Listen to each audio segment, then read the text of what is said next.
ನಮಸ್ಕಾರ. ಇವತ್ತಿನ ಜಿ ಸಂವಾದದಲ್ಲಿ ಬಿಜೆಪಿಯ ವಿಚಾರವನ್ನು ಎತ್ಕೊಂಡಿದ್ದೇವೆ. ರಾಜ್ಯ ಬಿಜೆಪಿ ಒಡೆದ ಮನೆಯಂತಾಗಿದೆ. ಬಣಗಳು ಎದ್ದೆದ್ದು ಕಾಣ್ತಾ ಇದೆ. ಯತ್ನಾಳ್ ಬಣ ದೆಹಲಿಯಲ್ಲಿ ಬೀಡು ಬಿಟ್ಟಿದ್ರೆ ವಿಜೇಂದ್ರ ಬಣ ಬೆಂಗಳೂರಿನಲ್ಲೇ ಇದೆ. ಬಿಜೆಪಿ ರಾಷ್ಟ್ರೀಯ ಪ್ರಧಾನ ಕಾರ್ಯದರ್ಶಿ ತರುಣ್ ಚುಗ್ಗೋರು ಕೂಡ ಬಂದಿದ್ದಾರೆ. ಹಲವು ವಿಚಾರಗಳ ಚರ್ಚೆ ಮಾಡುವ ಸಂದರ್ಭದಲ್ಲಿ ಬಹುತೇಕ ಬಿಜೆಪಿಯ ನಾಯಕರು ಮತ್ತು ಕಾರ್ಯಕರ್ತರು ಒಂದು ಮಾತನ್ನು ಹೇಳಿದ್ದು, ಯತ್ನಾಳ್ ಅವರನ್ನು ಉಚ್ಚಾಟನೆ ಮಾಡಲಿಲ್ಲ ಅಂದರೆ ಪಕ್ಷಕ್ಕೆ ಉಳಿಗಾಲವಿಲ್ಲ ಅಂತ. ಯಾಕಂದರೆ ಯತ್ನಾಳ್ ಅಂದ ಸಂದರ್ಭದಲ್ಲಿ ನೆನ್ನೆ ಮೊನ್ನೆಯಿಂದ ಯಡಿಯೂರಪ್ಪ ಮತ್ತು ಕುಟುಂಬದ ಕುರಿತಂತೆ ಮಾತಾಡ್ತಾ ಇಲ್ಲ. ಈ ವಂಶವಾದ, ಕುಟುಂಬ ರಾಜಕಾರಣದ ಕುರಿತಂತೆ ಹಲವಾರು ವರ್ಷಗಳಿಂದ ಮಾತಾಡ್ತಾ ಇರುವುದರಿಂದಾಗಿ, ಅದರಲ್ಲೂ ಬಹಿರಂಗವಾಗಿ ಮಾತಾಡ್ತಾ ಇರುವುದರಿಂದಾಗಿ ಪಕ್ಷಕ್ಕೆ ಡ್ಯಾಮೇಜ್ ಆಗಿರೋದಂತೂ ಸತ್ಯ. ಸರಿಪಡಿಸುವಂಥ ನಿಟ್ಟಿನಲ್ಲಿ ಬಿಜೆಪಿ ರಾಜ್ಯಾಧ್ಯಕ್ಷರ ಮಾತೇನು ಅಂತ ನೋಡೋದಾದರೆ, ಹಾರ್ಡ್ಲಿ 10 ಡೇಸ್ ಅಥವಾ ಡಿಸೆಂಬರ್ ಅಂತ್ಯದ ಒಳಗಾಗಿ ಆಗಿರುವಂಥ ಸಮಸ್ಯೆಯನ್ನು ಸರಿಪಡಿಸಿಕೊಂಡು ರಾಜ್ಯದಾದ್ಯಂತ ಪಕ್ಷ ಸಂಘಟನೆಯನ್ನೂ ಮಾಡ್ತೀವಿ. ಆಡಳಿತ ಪಕ್ಷ ಕಾಂಗ್ರೆಸ್ನಲ್ಲಿ ಆಗ್ತಿರುವಂತಹ ಹಗರಣಗಳನ್ನು ರಾಜ್ಯದ ಜನತೆಯ ಮುಂದಿಡ್ತೀವಿ ಅಂತ ಹೇಳ್ತಿದ್ದಾರೆ. ಅಸಲಿಗೆ ಇದೆಲ್ಲವೂ ಕೂಡ ಸಾಧ್ಯವ ಅನ್ನೋದು ಸದ್ಯದ ಪ್ರಶ್ನೆ. ಕಾರಣ ಯತ್ನಾಳ್ ಅಂತ ಯತ್ನಾಳ್, ಯಾಕಂದರೆ ಸ್ವತಃ ಅವರೇ ಹೇಳ್ಕೊಂಡಿರೋ ಹಾಗೆ ಕಳೆದ ಹಲವು ವರ್ಷಗಳ ಹಿಂದೆ ಒಂಟಿ ಸಲಗದ ಹೋರಾಟ ಅಂತ ಹೇಳ್ತಿದ್ರು. ಇವತ್ತು ಅವರ ಬೆನ್ನ ಹಿಂದೆ ಇನ್ನು 4-5 ಜನ ಇದ್ದಾರೆ. ಯತ್ನಾಳ್ ಅಂತ ಯತ್ನಾಳ್ ಅವ್ರಿಗೆ ಹೈಕಮಾಂಡ್ ಕ್ರಮ ತಗೊಳ್ಳೋದು ಅಷ್ಟು ಸುಲಭನ ಅಂತ. ಯಾಕಂದರೆ 3 ಬಾರಿ ನೋಟಿಸ್ ಕೊಟ್ಟಿದ್ರು. ಆ 3 ಬಾರಿಯ ನೋಟಿಸಲ್ಲಿ 2ಕ್ಕೆ ರಿಪ್ಲೈ ಕೊಟ್ಟಿದ್ರು ಕೂಡ ಕ್ರಮನೂ ಆಗಿಲ್ಲ, ಸಂಧಾನನೂ ಆಗಿಲ್ಲ. ಸೊ ಹಾಗಾಗಿ ಇಂಥ ಸಂದರ್ಭದಲ್ಲಿ ರಾಜ್ಯ ಬಿ ಜೆ ಪಿಯಲ್ಲಿ ಆಗ್ತಿರುವಂಥ ಸಮಸ್ಯೆಗೆ ಪರಿಹಾರ ಅನ್ನೋದೇನು ಈಗ ಹೇಗಾಗ್ಬಿಟ್ಟಿದೆ ಅಂತ ಹೇಳಿದ್ರೆ, ಆಡಳಿತ ಪಕ್ಷ ಅಂದಾಗ ಕಾಂಗ್ರೆಸ್ ಅಂದಾಗ ಮೂಡ, ವಾಲ್ಮೀಕಿ, ಅಬಕಾರಿ ಇಲಾಖೆ ಅಂತ ಹಗರಣಗಳನ್ನು ರಾಜ್ಯದ ಜನತೆಯ ನಾವು ಮುಂದಿಡ್ತೀವಿ ಅಂತ ಹೇಳಿ ಬಿ ಜೆ ಪಿಯವರು ಹೇಳ್ತಾ ಇದ್ರು. ಏನೋ ಬೇರೆ ಯಾವುದೋ ಪ್ರಕರಣ ಮುನ್ನೆಲೆ ಬಂತು ಅಂತ ಹೇಳಿದ್ರೆ ನೋಡಿದ್ರ ಆಡಳಿತ ಪಕ್ಷ ಕಾಂಗ್ರೆಸ್ನವರು ಸಬ್ಜೆಕ್ಟ್ನ ಡೈವರ್ಟ್ ಮಾಡೋದಕ್ಕೆ ಇದು ಯಾವುದೋ ಪ್ರಕರಣವನ್ನು ಮುನ್ನೆಲೆಗೆ ತಂದಿದ್ದಾರೆ ಅಂತ ಹೇಳ್ತಿದ್ರು. ಇವತ್ತು ಅಸಲಿಗೆ ಬಿ ಜೆ ಪಿಯವರು ಒಂದು ಸಬ್ಜೆಕ್ಟನ್ನು ಕೊಟ್ಟಿದ್ದಾರೆ, ಡೈವರ್ಟಿಂಗ್ ಸಬ್ಜೆಕ್ಟನ್ನು ಕೊಟ್ಟಿದ್ದಾರೆ. ಆಂತರಿಕ ಕಲಹವನ್ನೇ ಕೊಟ್ಟಿರೋದ್ರಿಂದಾಗಿ ಪ್ರಬಲ ಪ್ರತಿಪಕ್ಷವಾಗಿ ಸದನದಲ್ಲಿ ಕೂತ್ಕೊಂಡು ಆಡಳಿತ ಪಕ್ಷವನ್ನು ಪ್ರಶ್ನೆ ಮಾಡುವಂತಹ ಆ ಧೋರಣೆಗೆ, ಆ ಒಂದು ನ್ಯಾಯಸಮ್ಮತ ಜನರ ಧ್ವನಿಗೆ ಇವತ್ತು ಬಿ ಜೆ ಪಿ ಮುಂದಾಗ್ತಿಲ್ಲ ಅನ್ನೋದು ಅಕ್ಷರಶಃ ನೋವಿನ ಸಂಗತಿ. ರೈಟ್, ಈ ಬಗ್ಗೆ ಮಾತಾಡೋಣ. ನಾನು ದಿವ್ಯಶ್ರೀ.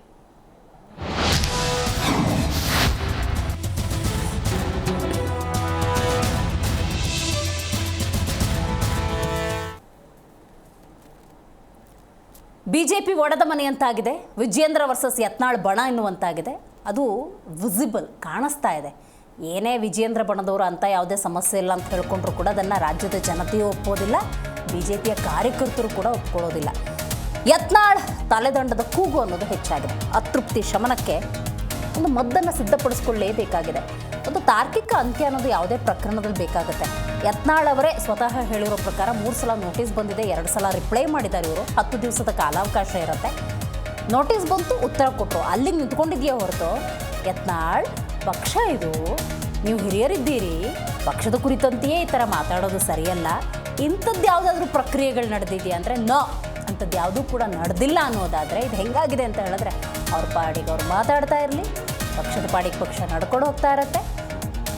ಪ್ರತಿಪಕ್ಷವಾಗಿ ಬಿ ಜೆ ಪಿ ಯಾವ ಜವಾಬ್ದಾರಿಯನ್ನು ನಿಭಾಯಿಸಬೇಕು ಅದನ್ನೂ ಕೂಡ ನಿಭಾಯಿಸ್ತಿಲ್ಲ ಅನ್ನೋದಾದರೆ, ಮೊನ್ನೆ ರೇಣುಕಾಚಾರ್ಯ ಮತ್ತು ಹಲವರು ಒಂದು ಸಭೆಯನ್ನು ನಡೆಸಿದ ಸಂದರ್ಭದಲ್ಲಿ ಆ ಕಾರ್ಯಕರ್ತರು ನೋವಿತ್ತು ನೋಡಿ. ಕಷ್ಟಪಟ್ಟು 25-30 ವರ್ಷದಿಂದ ಪಕ್ಷಕ್ಕಾಗಿ ನಮ್ಮ ಆಸ್ತಿನ ಅಡ ಇಟ್ಬಿಟ್ಟು ದುಡಿತಾ ಇದ್ದಾಗ ಇವ್ರು ಯಾರೋ ಬಂದು ಹಿಂಗೆ ಮಾತಾಡಿದಾಗ ನಮಗೆ ಡಿಸಪಾಯಿಂಟ್ ಆಗುತ್ತೆ ಅಂತ ಹೇಳಿದರು. ಅದು ಯಾವುದೇ ಪಕ್ಷ ಆಗಿರಲಿ, ಅದು ಕಾರ್ಯಕರ್ತರ ನೋವು. ಈ ಆಯಾಮದಲ್ಲಿ ಯಾರೂ ಕೂಡ ನೋಡ್ತಾ ಇಲ್ಲ ಅನ್ನೋದೇ ಬೇಸರದ ಸಂಗತಿ. ಇದರ ನಡುವೆ ಇವತ್ತು ತರುಣ್ ಚುಗ್ಗೋರ್ ಬಂದ ಸಂದರ್ಭದಲ್ಲಿ ವಿಶೇಷವಾಗಿ ಯತ್ನಾಳ್ ಅವರನ್ನು ಉಚ್ಚಾಟನೆ ಮಾಡಿದ್ರೆ ಸೂಕ್ತ, ಇಲ್ಲಾಂದರೆ ಪಕ್ಷಕ್ಕೆ ಬಹುದೊಡ್ಡ ಡ್ಯಾಮೇಜ್ ಆಗುತ್ತೆ. ಮುಂದಿನ ದಿನಗಳಲ್ಲಿ ಪಕ್ಷ ಸಂಘಟನೆ ಅನ್ನೋದು ಬಹಳ ಕಷ್ಟ. ಯಾಕಂದರೆ ಬಿ ಜೆ ಪಿ ರೈಟ್ ನಾವು ನೋಡ್ತಾ ಹೋಗೋದಾದರೆ ಸದಸ್ಯತ್ವವನ್ನು ಹೆಚ್ಚು ಮಾಡಿಕೊಳ್ಳುವಂಥ ನಿಟ್ಟಿನಲ್ಲಿ, ತಳಮಟ್ಟದಿಂದ ಪಕ್ಷದ ಕಾರ್ಯಕರ್ತರನ್ನು ಹೆಚ್ಚಿಸುವಂಥ ನಿಟ್ಟಿನಲ್ಲಿ ಹಲವಾರು ಪ್ರಯತ್ನಗಳನ್ನು ಸಂಘಟನೆ ವಿಚಾರವಾಗಿ ಮಾಡ್ತಿರೋದ್ರಿಂದಾಗಿ ಹಿರಿಯ ನಾಯಕರನ್ನು ಸಹಜವಾಗಿ ಬಿ ಜೆ ಪಿಯನ್ನು ಸೇರುವವರು ಗಮನಿಸ್ತಾರೆ. ಇಂತಹ ಧೋರಣೆಗಳು ಮುಂದುವರಿತಾ ಇದ್ದರೆ ಯಾರೂ ಕೂಡ ಪಕ್ಷಕ್ಕೆ ಸೇರ್ಕೊಳ್ಳೋಕೆ ಸಾಧ್ಯ ಇಲ್ಲ ಅನ್ನುವಂಥ ವಿಚಾರವನ್ನೇ ಮಂಡಿಸಿರೋದ್ರಿಂದಾಗಿ ಹೈಕಮಾಂಡ್ ಯಾವ ನಿರ್ಧಾರಕ್ಕೆ ಬತ್ತೋ ಗೊತ್ತಿಲ್ಲ. ರೈಟ್, ಈ ಬಗ್ಗೆ ಮಾತಾಡಲಿಕ್ಕೆ ಮೊದಲನೇದಾಗಿ ನಮ್ಮ ಕಾರ್ಯಕ್ರಮದಲ್ಲಿ ಕಾಂಗ್ರೆಸ್ ವಕ್ತಾರಾಗಿರುವಂಥ ಬಾಲಕೃಷ್ಣ ಯಾದವ್ ಅವರಿದ್ದಾರೆ. ನಮಸ್ಕಾರ. ಏನು JDS ವಕ್ತಾರಾಗಿರುವಂಥ ಪ್ರಶಾಂತ್ ಇವರು ಝೂಮ್ನಿಂದ ಕನೆಕ್ಟ್ ಆಗ್ತಾ ಇದ್ದಾರೆ. ನಮಸ್ಕಾರ.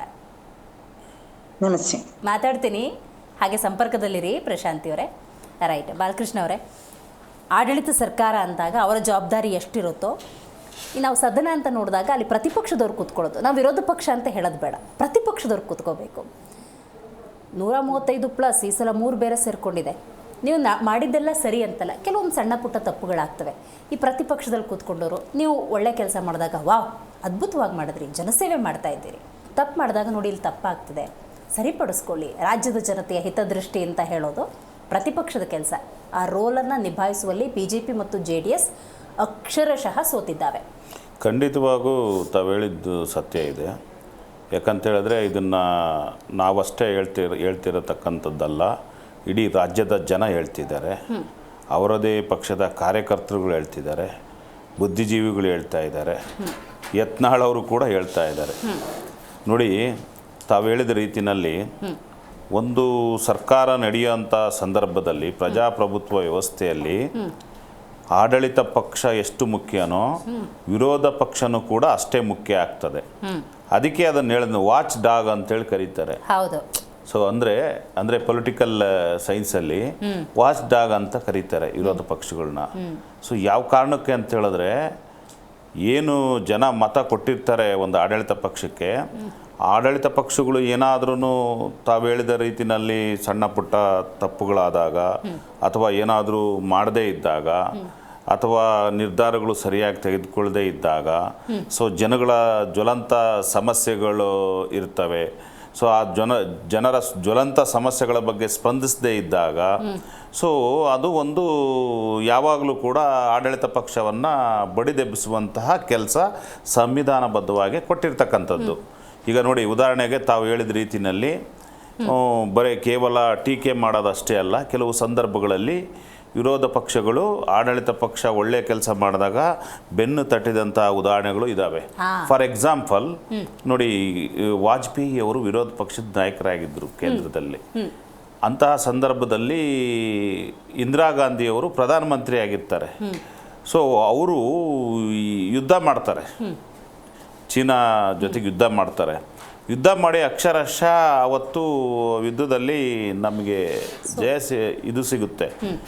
ಆ ಹೋರಾಟ ಮಾಡಿದಂತಹ ಒಂದು ಚೀನಾ ಹಾಗೂ ಪಾಕಿಸ್ತಾನದಲ್ಲಿ ಹೋರಾಟ ಮಾಡಿದಂತಹ ಇಂದಿರಾ ಗಾಂಧಿ ಅವರ ಒಂದು ಕ್ರಮದ ಬಗ್ಗೆ ಖಂಡಿತವಾಗೂ ವಾಜಪೇಯಿ ಅವರು ಅಕ್ಷರಶಃ ಸಂಸತ್ತಿನಲ್ಲಿ ಶ್ರೀಮತಿ ಇಂದಿರಾ ಗಾಂಧಿ ಅವ್ರನ್ನ ದುರ್ಗಿ ಅಂತ ಕರೀತಾರೆ. ಅಲ್ಲ, ಇದನ್ನು ನಾನು ಕೇವಲ ರಾಜಕೀಯಗೋಸ್ಕರ ನಾನು ಹೇಳ್ತಾ ಇಲ್ಲ, ತಾವು ಉತ್ಪ್ರೇಕ್ಷೆ ಮಾತಲ್ಲ, ಪ್ರಾಕ್ಟಿಕಲಿ ತಾವು ಏನು ಹೇಳಿದ್ರಿ ಅದಕ್ಕೆ ನಾನು ಪೂರಕವಾಗಿ ಹೇಳ್ತಕ್ಕಂಥದ್ದು. ಅಂದರೆ ವಿರೋಧ ಪಕ್ಷಗಳು ಅಂದರೆ ಅಷ್ಟು ಜವಾಬ್ದಾರಿ ಇರ್ತದೆ, ಅಷ್ಟು ಒಂದು ಮಹತ್ತರ ಒಂದು ಸ್ಥಾನ ಇರುತ್ತದೆ ಅನ್ನೋದಕ್ಕೆ ಇದು ಒಂದು ಜ್ವಲಂತ ಉದಾಹರಣೆ. ಸೊ ಆದರೆ ನೋಡಿ, ಕರ್ನಾಟಕದಲ್ಲಿ ಏನಾಗ್ತಾ ಇದೆ ಅದಕ್ಕೊಂಚೂರು ನಾನು ಆ್ಯಡ್ ಆನ್ ಮಾಡ್ತಿದ್ದೀನಿ. 1.5 ವರ್ಷದ ನಿಮ್ಮ ಸುದೀರ್ಘ ಈ ರಾಜ್ಯದ ಆಡಳಿತದ ಸಂದರ್ಭದಲ್ಲಿ ಅಧಿಕಾರ ಅಂತ ತಗೊಂಡಾಗಿಂದ ಇವತ್ತಿನವರೆಗೂ ಕೂಡ BJPಯವರು ಒಂದು ಮಾತನ್ನು ಹೇಳ್ತಿದ್ದಾರೆ, ಈ ಪಕ್ಷ ಬಾಳೋದಿಲ್ಲ, ಈ ಸರ್ಕಾರ ನಿಲ್ಲೋದಿಲ್ಲ, ಇದನ್ನು ಕಿತ್ತೊಗೆಯವರೆಗೂ ಕೂಡ ನಾವು ವಿರಮಿಸೋದಿಲ್ಲ ಅಂತ ಹೇಳ್ತಿದ್ರು. ರೈಟ್, ನಾನು ಆಗಲೇ ಹೇಳಿದಾಗೆ ಸರಿ ಇದ್ದಾಗ ಸರಿ ಅಂತ ಹೇಳಿ, ತಪ್ಪಿದ್ದಾಗ ಆ ಜವಾಬ್ದಾರಿ ಅವರದ್ದು. ವಿರಮಿಸೋದಿಲ್ಲ ಅನ್ನುವಂತಹ ಒಂದು ಹೋರಾಟ ಮಾಡಬೇಕು ಅಂದರೂ, ಪ್ರತಿಭಟನೆ ಮಾಡಬೇಕು ಅಂದರೆ, ಪ್ರತಿಪಕ್ಷವಾಗಿ ನಿಂತ್ಕೋಬೇಕು ಅಂದರೂ ಒಗ್ಗಟ್ಟು ಬೇಕು, ಬಲ ಬೇಕು. ಆ ಬಲವೇ ಇಲ್ದಂಗೆ ಆಯ್ತಲ್ಲ ಅಂತ ನೋಡಿ. ಈಗ ತಾವು ಹೇಳಿದ ರೀತಿಯಲ್ಲಿ ಸರಿ ಇದೆ ನೋಡಿ. ಒಂದು ವಿರೋಧ ಪಕ್ಷ ಅಂತ ಹೇಳಿದಾಗ ತಾವು ಹೇಳಿದಿರಲ್ಲ, ಒಂದು ಜನರ ನಾಡಿ ಮಿಡಿತ ಅರಿಯಲಿಕ್ಕೆ ಇಡೀ ಪ್ರವಾಸ ಹೋಗ್ಬೇಕಾಗತ್ತೆ ವಿರೋಧ ಪಕ್ಷದ ನಾಯಕರು. ಅವರು BJP ಎಲ್ಲಿ ಪ್ರವಾಸ ಕೈಗೊಳ್ತಾ ಇಲ್ಲ. ಯಾಕಂತೇಳಿದ್ರೆ ಅವ್ರಿಗೆ ಸಮಯ ಇಲ್ಲ. ಸಮಯ ಬರೀ ಇದೆ, ಅವರ ಆಂತರಿಕ ಕಚ್ಚಾಟದಲ್ಲಿದ್ದಾರೆ. ಈಗ ಅನೇಕ ಸಮಸ್ಯೆಗಳ ಬಗ್ಗೆ ನಮ್ಮ ಗಮನನ ಸೆಳಿಬೇಕಾ? ಯಾವುದ್ರ ಬಗ್ಗೆ ಸೆಳೀತಿಲ್ಲ. ಅವ್ರದ್ದು ತಾವು ಹೇಳಿದ ರೀತಿಯಲ್ಲಿ ಒಂದೇ ಏನಂತ ಹೇಳಿದ್ರೆ, ವಿರೋಧ ಪಕ್ಷವಾಗಿ BJP ಯಾವ ರೀತಿ ಅಂತ ಹೇಳಿದ್ರೆ, ಇರ್ತಕ್ಕಂತಹ ಏನು ಒಂದು ಸರ್ಕಾರವನ್ನು ಯಾವ ರೀತಿಯಾಗಿ ಕೆಡಬೇಕು, ಓಕೆ, ವಾಮ ಮಾರ್ಗಗಳು ಬಳಸಿಯಾದರೂ ಕೂಡ ಪ್ರಜಾಪ್ರಭುತ್ವ ವ್ಯವಸ್ಥೆಯಲ್ಲಿ ಅವ್ರಿಗೆ ಅಧಿಕಾರ ಬಂದುಬಿಟ್ಟಿದೆ. ನಾವು ಒಬ್ಬ ವಿರೋಧ ಪಕ್ಷದಲ್ಲಿ ಜನ ನಮಗೆ ಕೊಟ್ಟಿದ್ದಾರೆ ಅಷ್ಟೇ. ನಾವು ಜನರ ಪ್ರೀತಿ ವಿಶ್ವಾಸ ಗಳಿಸ್ಬೇಕು, ಅವರ ಸಮಸ್ಯೆ ಬಗ್ಗೆ ಸ್ಪಂದಿಸಬೇಕು, ಅವರ ಸಮಸ್ಯೆಗಳನ್ನು ಸರ್ಕಾರ ಮಟ್ಟದಲ್ಲಿ ಹೋರಾಟ ಮಾಡಿ ನಾವು ಸರ್ಕಾರಕ್ಕೆ ಎಚ್ಚರಿಕೆಯನ್ನು ಕೊಟ್ಟು ಕೆಲಸ ಮಾಡಿಸ್ಬೇಕು ಅನ್ನೋದಾಗಿದ್ದರೆ ಖಂಡಿತವಾಗೂ ಅದಕ್ಕೆ ಕಾಂಗ್ರೆಸ್ ಓಕೆ ಅಂತದೆ. ಆದರೆ ಇಲ್ಲಿ ಆಗ್ತಾ ಇರೋದೇನು BJP ಅಂತ ಹೇಳಿದ್ರೆ, ಇವತ್ತು BJP ಸಂಪೂರ್ಣವಾಗಿ BJPಯ ತಪ್ಪುಗಳನ್ನು ನಾವು ಕಾಂಗ್ರೆಸ್ನವ್ರು ಹೇಳಬೇಕಾಗಿಲ್ಲ. ಸನ್ಮಾನ್ಯ ಏನು ಯತ್ನಾಳ್ ಅವರು ನೋಡಿ, ಯತ್ನಾಳ್ ಅವರು ಭಾಳ ಚಿಕ್ಕ ವಯಸ್ಸಿಗೆ ಕೇಂದ್ರ ಸಚಿವರಾಗಿದ್ದರು. ಸನ್ಮಾನ್ಯ ವಾಜಪೇಯಿ ಅವರು ಪ್ರಧಾನಮಂತ್ರಿಗಳಾದಂಥ ಸಂದರ್ಭದಲ್ಲಿ 1999ರಲ್ಲಿ ಕೇಂದ್ರ ಸಚಿವರಾಗ್ತಾರೆ ಭಾಳ ಚಿಕ್ಕ ಏಜಿಗೆ. ಐ ಥಿಂಕ್ 35-40 ಆ ಟೈಮಲ್ಲಿ ಅವರಿಗೆ ಆ ಏಜ್ಗೆ ಅವರು ಮಂತ್ರಿ ಆಗ್ತಕ್ಕಂಥದ್ದು ಭಾಳ ಯಂಗೆಸ್ಟ್. ಸೊ ಅವರು ಅಪಾರ ಅನುಭವವನ್ನು ಪಡೆದು ಇವು ಏನು MLCನೂ ಆಗಿದ್ರು, ಅದಾದಮೇಲೆ MLAನೂ ಆಗಿದ್ರು. ಹೌದು. ಸೊ ಅವರೇ ಒಂದು ಅಷ್ಟು ಅನುಭವ ಇರ್ತಕ್ಕಂಥ ಬಸವರಾಜ ಯತ್ನಾಳ್ ಅವರು ಭಾಳಷ್ಟು ಕೆಲವು ವಿಚಾರಗಳನ್ನು ಚರ್ಚೆ ಮಾಡಿದ್ದಾರೆ. ಏನಂತ ನೋಡಿ, ಅವರು ಏನು ರಾಜ್ಯಾಧ್ಯಕ್ಷರಿದ್ದಾರೆ, ಅವರೇನು ಮಾಜಿ ಮುಖ್ಯಮಂತ್ರಿಗಳಿದ್ದಾರೆ, ಸೊ ಅವರು ಏನು ಕೆಲಸ ಮಾಡ್ತಾ ಇಲ್ಲ ವಿರೋಧ ಪಕ್ಷವಾಗಿ, ಅವರು ಇವ್ರಿಗೆ ಕಾರ್ಯಕರ್ತರುಗಳಿಗೂ ಸ್ಪಂದಿಸ್ತಾ ಇಲ್ಲ, ಜನತೆಗೂ ಕೂಡ ಸ್ಪಂದಿಸ್ತಾ ಇಲ್ಲ. ನೋಡಿ ಅವರು ಏನು ಅವರ ಒಂದು ಕಾರ್ಯವೈಖರಿ ಸರಿ ಇಲ್ಲ. ಅದ್ರ ಜೊತೆಯಲ್ಲಿ ಅವರು ಯಾವುದೇ ರೀತಿಯ ಕೆಲವೊಂದು ವಿಚಾರದಲ್ಲಿ ಸರ್ಕಾರವನ್ನು ಕೆಡಿಸುವಂತಹ ಮಟ್ಟಕ್ಕೂ ಕೂಡ ಅವರು ಕೆಲವು BJPಯಿಂದ ಹಣ ಬಂದಿದೆ, ಕೆಲವು ಗಂಭೀರ ಆರೋಪಗಳನ್ನು ಅವರ ಮೇಲೆ ಅನೇಕ ಮಾನ್ಯ ಯಡಿಯೂರಪ್ಪನವರು ಹಾಗೂ ವಿಜೇಂದ್ರ ಅವರು ರಾಜ್ಯಾಧ್ಯಕ್ಷರ ಮೇಲೆ ಅವರ ಮೇಲೆ ಅನೇಕ ಆರೋಪಗಳಿದ್ದಾವೆ.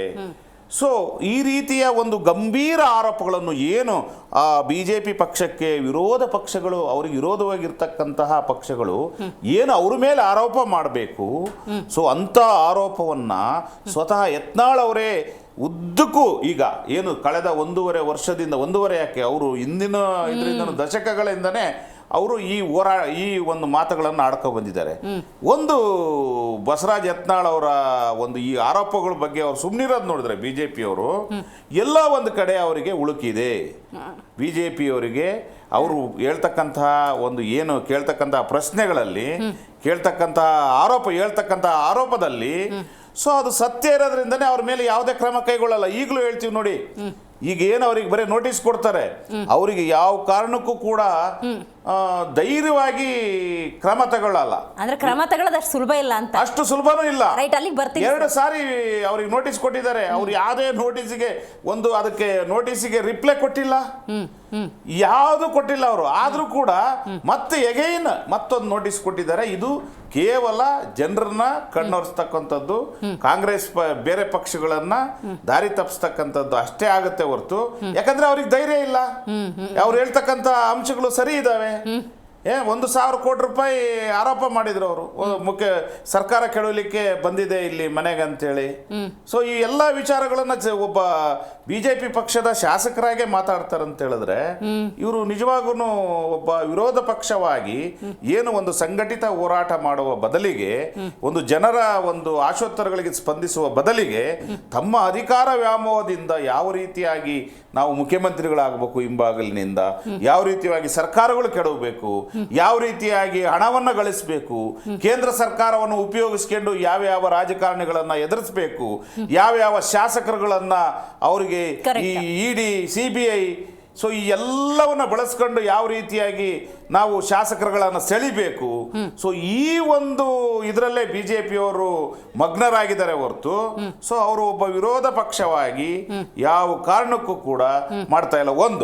ಎರಡನೇದಾಗಿ ಅವರ ಏನು ಮೈತ್ರಿ ಪಕ್ಷ ಇದೆ JDS, ನೋಡಿ ಒಬ್ಬ ವಿರೋಧ ಪಕ್ಷದ ನಾಯಕರು ಏನು ನಿಖಿಲ್ ಕುಮಾರಸ್ವಾಮಿ ಅವರು ಸೋತಂತ ಸಂದರ್ಭದಲ್ಲಿ ಪ್ರೆಸ್ ಮೀಟ್ ಮಾಡ್ತಾರೆ.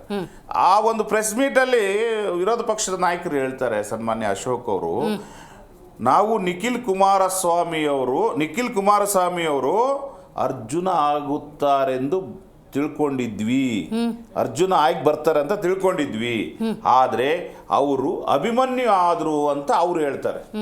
ಒಂದು ವ್ಯಂಗ್ಯದ ರೀತಿಯಲ್ಲಿ ಹೇಳ್ತಾರೆ. ಅಂದ್ರೆ ನಾವು ನಿಖಿಲ್ ಕುಮಾರಸ್ವಾಮಿ ಅವರಿಗೆ ಸಂಪೂರ್ಣವಾಗಿ ಹೋಗಿ ಕೆಲಸ ಮಾಡಿಲ್ಲ, ಒಬ್ಬ ವಿರೋಧ ಪಕ್ಷವಾಗಿ ಅವರಿಗೆ ಸಪೋರ್ಟ್ ಮಾಡಿಲ್ಲ, ಬದಲಿಗೆ ಅವರು ಅರ್ಜುನನ ಸ್ಥಾನ ಬಿಟ್ಟು ಸೊ ಅಭಿಮನ್ಯು ಆಗಿದ್ದಾರೆ. ಅಂದರೆ ಇವರು ಆ ಮಹಾಭಾರತದ ಪ್ರಕಾರ ಹೇಳೋದಾದರೆ, ಅವರು ನಿಖಿಲ್ ಅವರು ಅರ್ಜುನ ಮಾಡಕ್ಕೆ ಹೋಗ್ಬೇಕು ಅಂತ ಹೇಳಿದ್ರೆ, ಸನ್ಮಾನ್ಯ ಅಶೋಕ್ ಅವರು ಇದು ಶ್ರೀಕೃಷ್ಣ ಆಗಿ ಪಾತ್ರ ವಹಿಸ್ಬೋದಿತ್ತಲ್ವಾ.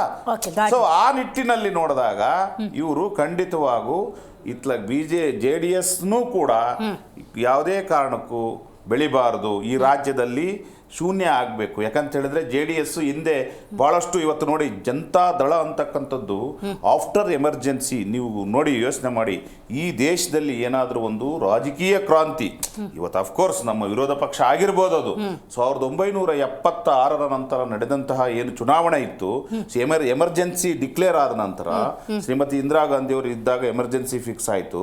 ಸೊ ಅದಾದ ನಂತರ ಒಂದು ಕ್ರಾಂತಿನೇ ನಡೀತದೆ. ಸೊ ರಾಷ್ಟ್ರದಲ್ಲಿ ಏನೋ ಒಂದು ಈ ಜನ ಬದಲಾವಣೆಯನ್ನ ಬಯಸಿ ನಮಗೆ ವಿರಾಮವನ್ನು ಹಾಕಿದ್ರು. ಅಂತ ಸಂದರ್ಭದಲ್ಲಿ ಹುಟ್ಟುಕೊಂಡಿದ್ದೆ ಈ ಜನತಾ ಪಕ್ಷ. ಅದರ ಬೇರುಗಳೇ ಇವತ್ತು ಜನತಾ ದಳ ಆಗಿದೆ, ಜನತಾ RJD ಆಗಿದೆ, ಆಮೇಲೆ ಸಮಾಜವಾದಿ ಜನತಾ ಪಕ್ಷ ಆಗಿದೆ, ಜನತಾ ಪಕ್ಷ ಆಗಿದೆ. ಇವತ್ತು ಕರ್ನಾಟಕದಲ್ಲಿರ್ತಕ್ಕಂಥ ಜನತಾ ದಳ ಆಯ್ತು, ಚಕ್ರದ ಚಿಹ್ನೆ ಅವಾಗ ಜನತಾ ದಳ ಆಯ್ತು.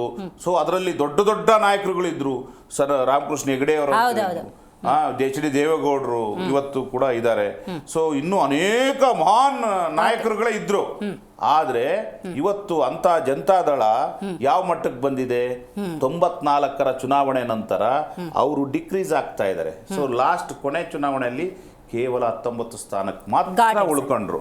ಸೊ ಇವನ್ನೆಲ್ಲ ನೋಡಿದಾಗ ಸೊ ಇದರಿಂದ ಏನು ಅರ್ಥ ಆಗ್ತದೆ ಅಂತ ಹೇಳಿದ್ರೆ, BJP ಪಕ್ಷ ಪ್ರತಿಪಕ್ಷಗಳು ಅವರಿಗೆ ಒಂದು ಅಸ್ತ್ರ ಇಲ್ಲ.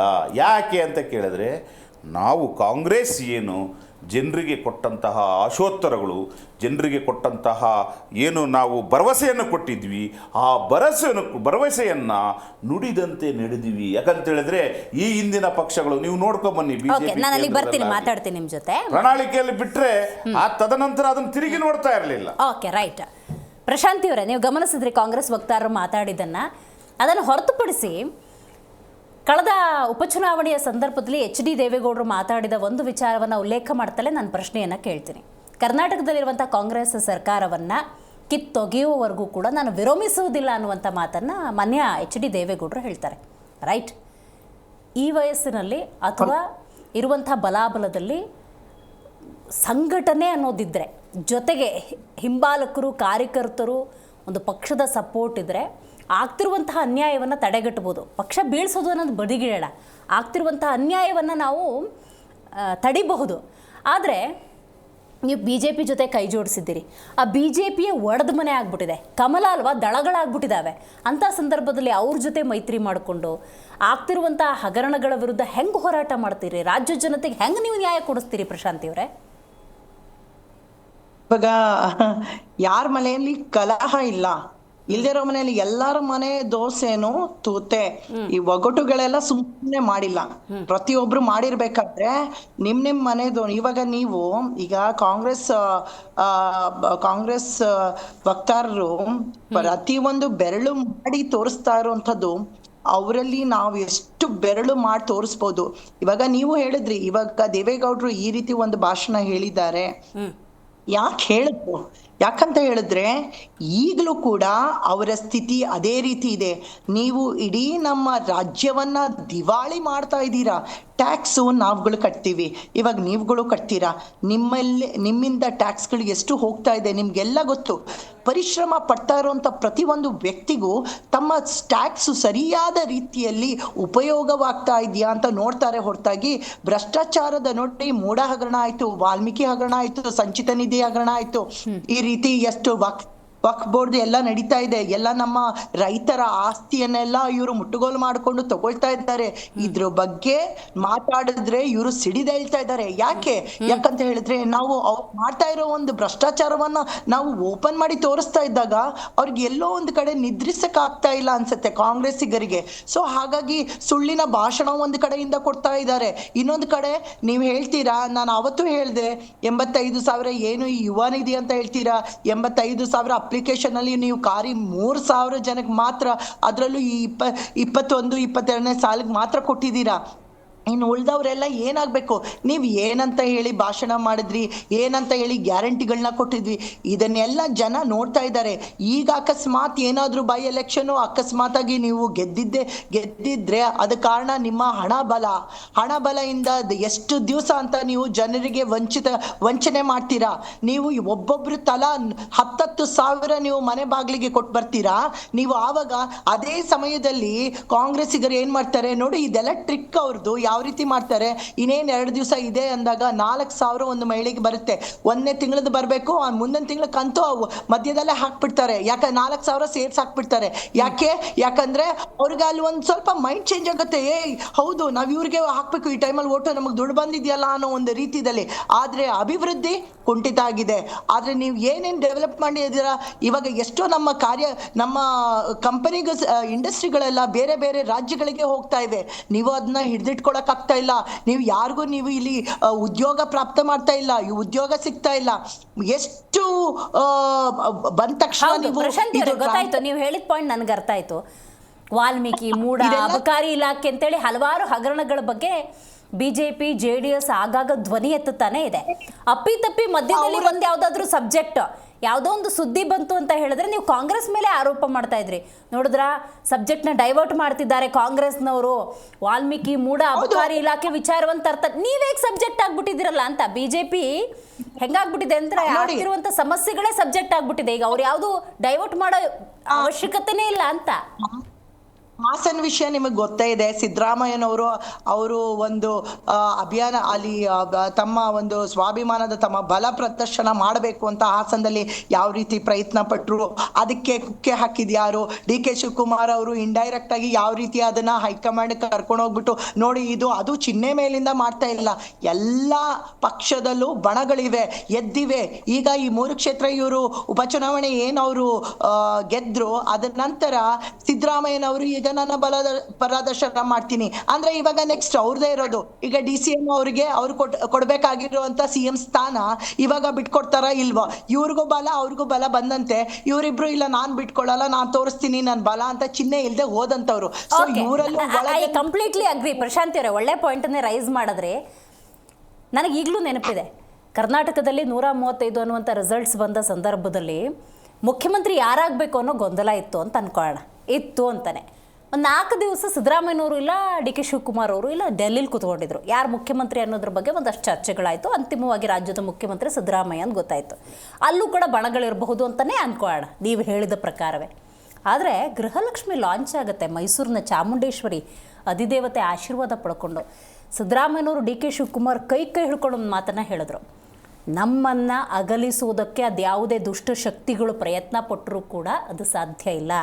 ರಾಜ್ಯದ ಜನತೆಯ ಹಿತದೃಷ್ಟಿಯಿಂದ ನಾವು ಒಂದಾಗಿರ್ತೀವಿ, ಜನಸೇವೆ ಮಾಡ್ತೀವಿ ಅನ್ನುವಂಥ ಮಾತನ್ನು ಹೇಳಿದರು.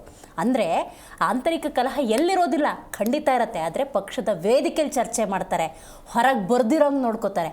ಆದರೆ ರೈಟ್ ನಾವು BJP ಸ್ಥಿತಿ ಹೆಂಗಿದೆ ಅಂತ ಹೇಳಿದ್ರೆ, ನೀವಾಗಲೇ ಹೇಳಿದ್ರಿ ದೋಸೆ ತೂತು ಅಂತ, ಇಲ್ಲಿ ಕಾವಲಿ ತೂತಾಗ್ಬಿಟ್ಟಿದೆ ಅಂತ. ಈಗ ನೋಡಿ ಹೇಳ್ಬಿಡ್ತೀನಿ, ಇವಾಗ ಹೈಕಮಾಂಡ್ ಇವ್ರು ಇದೇ ತರ ಮಾಡಿದ್ರೆ ಅಂತ ಇಟ್ಕೊಳ್ಳಿ. ಹೈಕಮಾಂಡ್ ಇವಾಗ ಯಾರಿಗೆ ಸಿದ್ದರಾಮಯ್ಯ ಅವ್ರಿಗೆ ನೋಟಿಸ್ ಕೊಡುತ್ತಾ ಇಲ್ಲ DK ಶಿವಕುಮಾರ್ ಅವ್ರು ಕೊಟ್ರೆ ಏನಾಗುತ್ತೆ? ಅದೇ ಪರಿಸ್ಥಿತಿ ಇಲ್ಲೂ ಬಂದಿರೋದು ಇವಾಗ ಬಿಜೆಪಿಯಲ್ಲೂ ಕೂಡ.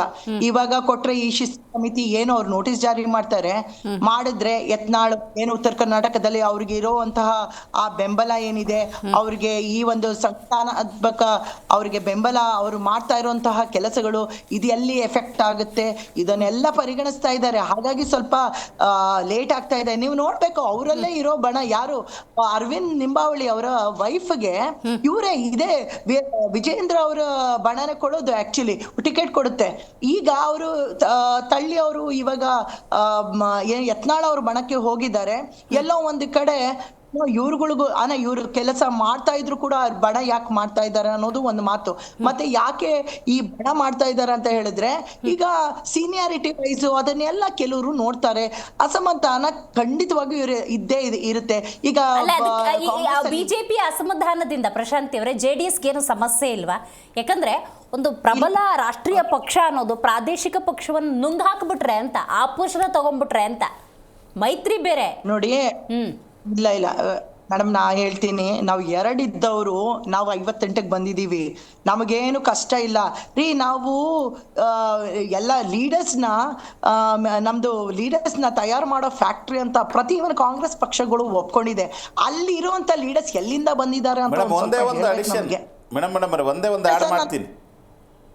ಅಲ್ಲಿಂದ ಲೀಡರ್ಸ್ ನಮ್ಮಿಂದಾನೇ ಹೋದಂತವ್ರು ಇವತ್ತು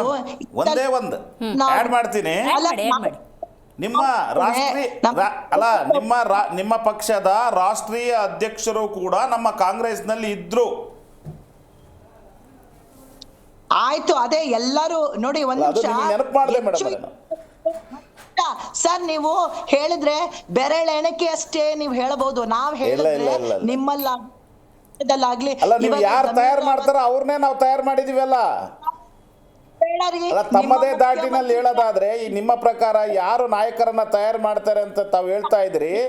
ಸೊ ಆ ನಾಯಕರನ್ನು ಕೂಡ ನಮ್ಮ ಕಾಂಗ್ರೆಸ್ ನಲ್ಲಿ ಇದ್ದೋದಂತಾರಲ್ಲ, ನಾವು ತಯಾರು ಮಾಡಿರೋರಲ್ವಾ? ನೋಡಿ ಇವಾಗ್ಲೂ ಹೇಳ್ತೀವಿ, ನಮ್ಮಲ್ಲಿ JDS ಯಾವ ರೀತಿ ಒಂದು ಫ್ಯಾಕ್ಟ್ರಿ ತಯಾರ ನಮ್ಮಲ್ಲಿಂದಾನೇ ನೀವು ತಗೊಳ್ತಾ ಇದೀವ. ಈಗ DK ಶಿವಕುಮಾರ್ ಕೂಡ ಏನ್ ಮಾಡಿದ್ರು ಚನ್ನಪಟ್ಟಣಕ್ಕೆ, ನಿಮ್ಮಿಂದ ಒಬ್ರು ಅಭ್ಯರ್ಥಿಗಳು ಸಿಕ್ಕಿಲ್ಲ, ಹಾಗಾಗಿ ನೀವು ಬಿಜೆಪಿ ಅವರಿಂದ ತಗೊಂಡ್ರಿ. ಅಲ್ಲ, ನೀವು ಎಷ್ಟು ಕ್ಷೇತ್ರದಲ್ಲಿ ಮಾಡಿದ್ರಿ ಮೇಡಮ್? ಅಲ್ಲ ಮೇಡಮ್ ಕೆಲ್ಸಕ್ಕೆ ತಾಕತ್ತಿದ್ಯಾ? ಅಲ್ಲ ಮೇಡಮ್ ಅಲ್ಲ ಒಂದ್ ನಿಮಿಷ ಪ್ರಶಾಂತಿ ಅವ್ರಿಗೆ ನೋಡಿ, ಸಿದ್ದರಾಮಯ್ಯನವ್ರು ತಗೊಂಡ್ರೆ JDS, ಚಲುವರಾಯಸ್ವಾಮಿ ಅವ್ರು ತೊಗೊಂಡ್ರೆ ಅಲ್ಲಿಂದನೇ ಬಂದವರು. ಅದ್ರ ನಡುವೆ CP ಯೋಗೇಶ್ವರ್ನು ನೀವು ತಗೊಂಡ್ಬಿಟ್ರಿ ಅನ್ನೋದಾದ್ರೆ ಎಲ್ಲಿಂದ ಹೇಳ್ತೀವಿ ಮೇಡಮ್. ನೋಡಿ, ಇಲ್ಲಿ ಬಹಳಷ್ಟು ಈ ವಿಚಾರದಲ್ಲಿ ಜನರನ್ನ ತಪ್ಪು ದಾರಿಗೆ ಎಳೆಯುವಂತಹ ಪ್ರಯತ್ನವನ್ನ JDS ಮಾಡ್ತಾರೆ. ಒಂದ್ ನಿಮಿಷ ಮೇಡಮ್ ಪ್ರಶಾಂತಿ ರಿಪ್ಲೈ ತಗೊಂಡ್ಬಿಟ್ಟು ನಿಮ್ಮ ಹತ್ರ ಬರ್ತೀನಿ. ನೋಡಿ, ಮೊದಲನೇದಾಗಿ ಈಗ ನಾನು ಅದನ್ನ ಪುನರುಚ್ಚಾರ ಮಾಡ್ತೀನಿ. ಕಾರಣ ಇಷ್ಟೇ, ಬಹಳಷ್ಟು ಜನರಿಗೆ ಮಾಹಿತಿ ಇಲ್ಲ. ಸನ್ಮಾನ್ಯ HD ದೇವೇಗೌಡರು ನಮ್ಮ ಪಕ್ಷದಲ್ಲಿ ಇದ್ದು ಟ್ರೈನಿಂಗ್ ತಗೊಂಡು ಹೋದಂಥವ್ರು ಅವಾಗ. ಒಂದು, ಇನ್ಯಾರು ಹೇಳ್ಬೇಕು ನಾವು? ಎರಡನೇದು ಎರಡನೇದು, ನೀವು ಬರೇ ನಾಯಕರನ್ನ ಶಾಸಕರನ್ನ ಅಷ್ಟೇ ನಾವು ನಿಲ್ಲಿಸ್ತಕ್ಕಂಥದ್ದು ಅವ್ರು ನಿಲ್ಲಿಸ್ತಾರೆ. ಅದ್ರ ಜೊತೆಗೆ ಇವರು ರಾಜ್ಯಾಧ್ಯಕ್ಷರನ್ನೇ ವಲಸೆ ತಗೊಂಡು ಹೋಗ್ತಾರೆ. ಉದಾಹರಣೆಗೆ ನೋಡಿ, ನೀವು ಕೃಷ್ಣಪ್ಪನವರು ಕಾಂಗ್ರೆಸ್ ಪಕ್ಷದಲ್ಲಿ ಇದ್ರು, ಅವರು ಉಪಾಧ್ಯಕ್ಷರಾಗಿದ್ರು.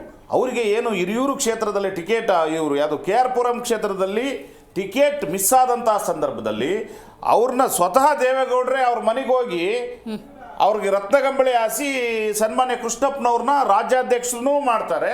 ಸೊ ಏನೋ ಹಿರಿಯೂರಿಗೆ ಚುನಾವಣೆ ಟಿಕೆಟು ಕೊಡ್ತಾರೆ. ಒಂದು, ಇವರು ಮಾಗಡಿ ಪಕ್ಕದಲ್ಲೇ, ಚನ್ನಪಟ್ಟಣದ ಪಕ್ಕದಲ್ಲಿ ಮಾಗಡಿ ಮಂಜುನಾಥ್ ಕಾಂಗ್ರೆಸ್ ಪಕ್ಷದ ಒಂದು ಜಿಲ್ಲಾ ಪರಿಷತ್ ಸದಸ್ಯರಾಗಿ ನಮ್ಮ ಪಕ್ಷದಲ್ಲಿ ಮಾಡಿದ್ವಿ. ಅವ್ರನ್ನು ತಗೊಂಡೋಗಿ ಅಲ್ಲಿ JDSಗೆ ತಗೊಳ್ತಾರೆ. ಬಾಲಕೃಷ್ಣ ಅವ್ರಿಗೂ ಡಿಸ್ಪ್ಯೂಟ್ ಯಾವಾಗ ಬರುತ್ತೆ ಅವಾಗ ಮಂಜು ಅವರು ಅಲ್ಲಿ JDSಗೆ ಹೋಗಿ ನಿಲ್ತಾರೆ. ಮಾಜಿ ಶಾಸಕರು, ಅವ್ರದೇ ಶಾಸಕರು. ಆಮೇಲೆ ಇದು ನೋಡಿ, ಯಾರು ವಿಶ್ವನಾಥ್ ಅವರು, ನೀವು ವಿಶ್ವನಾಥ್ ಅವರು ಕೂಡ ನಮ್ಮ ಕಾಂಗ್ರೆಸ್ನಲ್ಲಿ ಇದ್ದವರು, ಅವ್ರನ್ನೂ ನೀವು ತಗೊಂಡೋಗಿ ರಾಜ್ಯಾಧ್ಯಕ್ಷರನ್ನ ಮಾಡ್ತೀರಾ. ನೋಡಿ, CM ಇಬ್ರಾಹಿಂ ನಮ್ಮ ಕಾಂಗ್ರೆಸ್ ಪಕ್ಷದ ನಾಯಕರು. ನೀವು 1994ರಲ್ಲೂ ಕೂಡ ಏನು ಈ CM ಇಬ್ರಾಹಿಂ ಅವ್ರನ್ನ ತೆಗೆದುಕೊಂಡು ನೀವು ಅವ್ರನ್ನ ತೋರಿಸಿ ರಾಜ್ಯದ ಜನತೆಗೆ ಅಧ್ಯಕ್ಷರು ಮಾಡಿ ಮುಸ್ಲಿಂ ಅಲ್ಪಸಂಖ್ಯಾತರ ಜೊತೆಗೆ ನಾವಿದೀವಿ ಅಂತ ತೋರಿಸ್ತೀರಾ, ನೇರವಾಗಿ ಅಧ್ಯಕ್ಷರು ಮಾಡ್ತೀರಾ. ಮತ್ತೆ ಹಂಗಾದ್ರೆ ನಿಮ್ಮ ಸಂಪೂರ್ಣವಾಗಿ ಏನು JDS ಪಕ್ಷದಲ್ಲಿ ರಾಜ್ಯಾಧ್ಯಕ್ಷರ ಪದವಿಗಳೇ ನಮ್ಮ ಪಕ್ಷದಲ್ಲಿ ಕೊಟ್ಟಿದ್ರ ಅಂದಾಗ ನೀವು ಸೃಷ್ಟಿ ಮಾಡೋದ್ ನಾಯಕತ್ವದ ಫ್ಯಾಕ್ಟರಿ ಆಗಂಗ ಆಗ್ತೀರಾ. ಕಾಂಗ್ರೆಸ್ ಏನಿದ್ರು ಈ ರಾಷ್ಟ್ರದಲ್ಲಿ ನಿಜವಾಗಿ ನಾಯಕತ್ವನ ರೂಪ ಮಾಡೋದಂತ ಹೇಳಿದ್ರೆ, ತಯಾರು ಮಾಡೋದು ಯಾರು ಅಂತ ಹೇಳಿದ್ರೆ ಅದು ಕಾಂಗ್ರೆಸ್ ಪಕ್ಷ. ಇವತ್ತು ರಾಮಕೃಷ್ಣ ಹೆಗಡೆ ಅವರು ಯಾರು? ರಾಮಕೃಷ್ಣ ಹೆಗಡೆ ಅವರು ಕಾಂಗ್ರೆಸ್ ಪಕ್ಷದಿಂದ ಹೋದಂತವ್ರು. ಅದನ್ನೂ ಕೂಡ ಅವರಿಗೆ ನಾನು ನೆನಪು ಮಾಡ್ತೇನೆ. Okay right. ಇದೀಗ ನಮ್ಮ ಕಾರ್ಯಕ್ರಮದಲ್ಲಿ ರಾಜಕೀಯ ವಿಶ್ಲೇಷಕರಾಗಿರುವಂತಹ ಶಶಿಕಾಂತ್ ಯಡ್ಡಳ್ಳಿ ಅವರು ಝೂಮ್ನಿಂದ ಕನೆಕ್ಟ್ ಆಗ್ತಾ ಇದ್ದಾರೆ. ನಮಸ್ಕಾರ ಶಶಿಕಾಂತ್ ಯಡ್ಡಳ್ಳಿ ಅವರೇ. ರೈಟ್, ಮಾತಾಡ್ತೀನಿ, ಹಾಗೆ ಸಂಪರ್ಕದಲ್ಲಿರಿ. ಪ್ರಶಾಂತಿ ಅವರೇ, ನಾನು ಆಗ್ಲೇ ಒಂದು ಪ್ರಶ್ನೆ ಕೇಳಿದೆ. ಓಕೆ ನಾನು ಪ್ರಬಲ ರಾಷ್ಟ್ರೀಯ ಪಕ್ಷದಲ್ಲಿ JDS ಅನ್ನುವಂಥ ಒಂದು ಪಕ್ಷ ಅಪೋಷಣ ಆಗ್ತಿದೆಯಾ ಅಂತ ಅಂದ್ರೆ ಆ ಆತಂಕ ನಿಮಗಿಲ್ವಾ ಅಂತ ಕೇಳ್ತಾ ಇದ್ದೆ. ಅದ್ರ ಜೊತೆಗೆ ಬಾಲಕೃಷ್ಣ ಅವರು ಹಲವು ವಿಚಾರಗಳನ್ನ ಪ್ರಸ್ತಾಪ ಮಾಡಿದ್ರು, ಅದಕ್ಕೊಂದು ಕ್ಲಾರಿಟಿ ಕೊಟ್ಬಿಡಿ. ಇವ್ರು ಹೇಳ್ತಾರೆ ಕಾಂಗ್ರೆಸ್ ಇಂದ ಬಂದಂತವ್ರು ಅಂತ. ನೀವ್ ಯಾವ ರೀತಿ ಎಮರ್ಜೆನ್ಸಿ ನಂತರ ಎಮರ್ಜೆನ್ಸಿ ಯಾಕಾಯ್ತು ಅದನ್ನೆಲ್ಲ ಹಿನ್ನೆಲೆ ಎಲ್ಲಾರ್ಗೂ ಗೊತ್ತೇ ಇದೆ.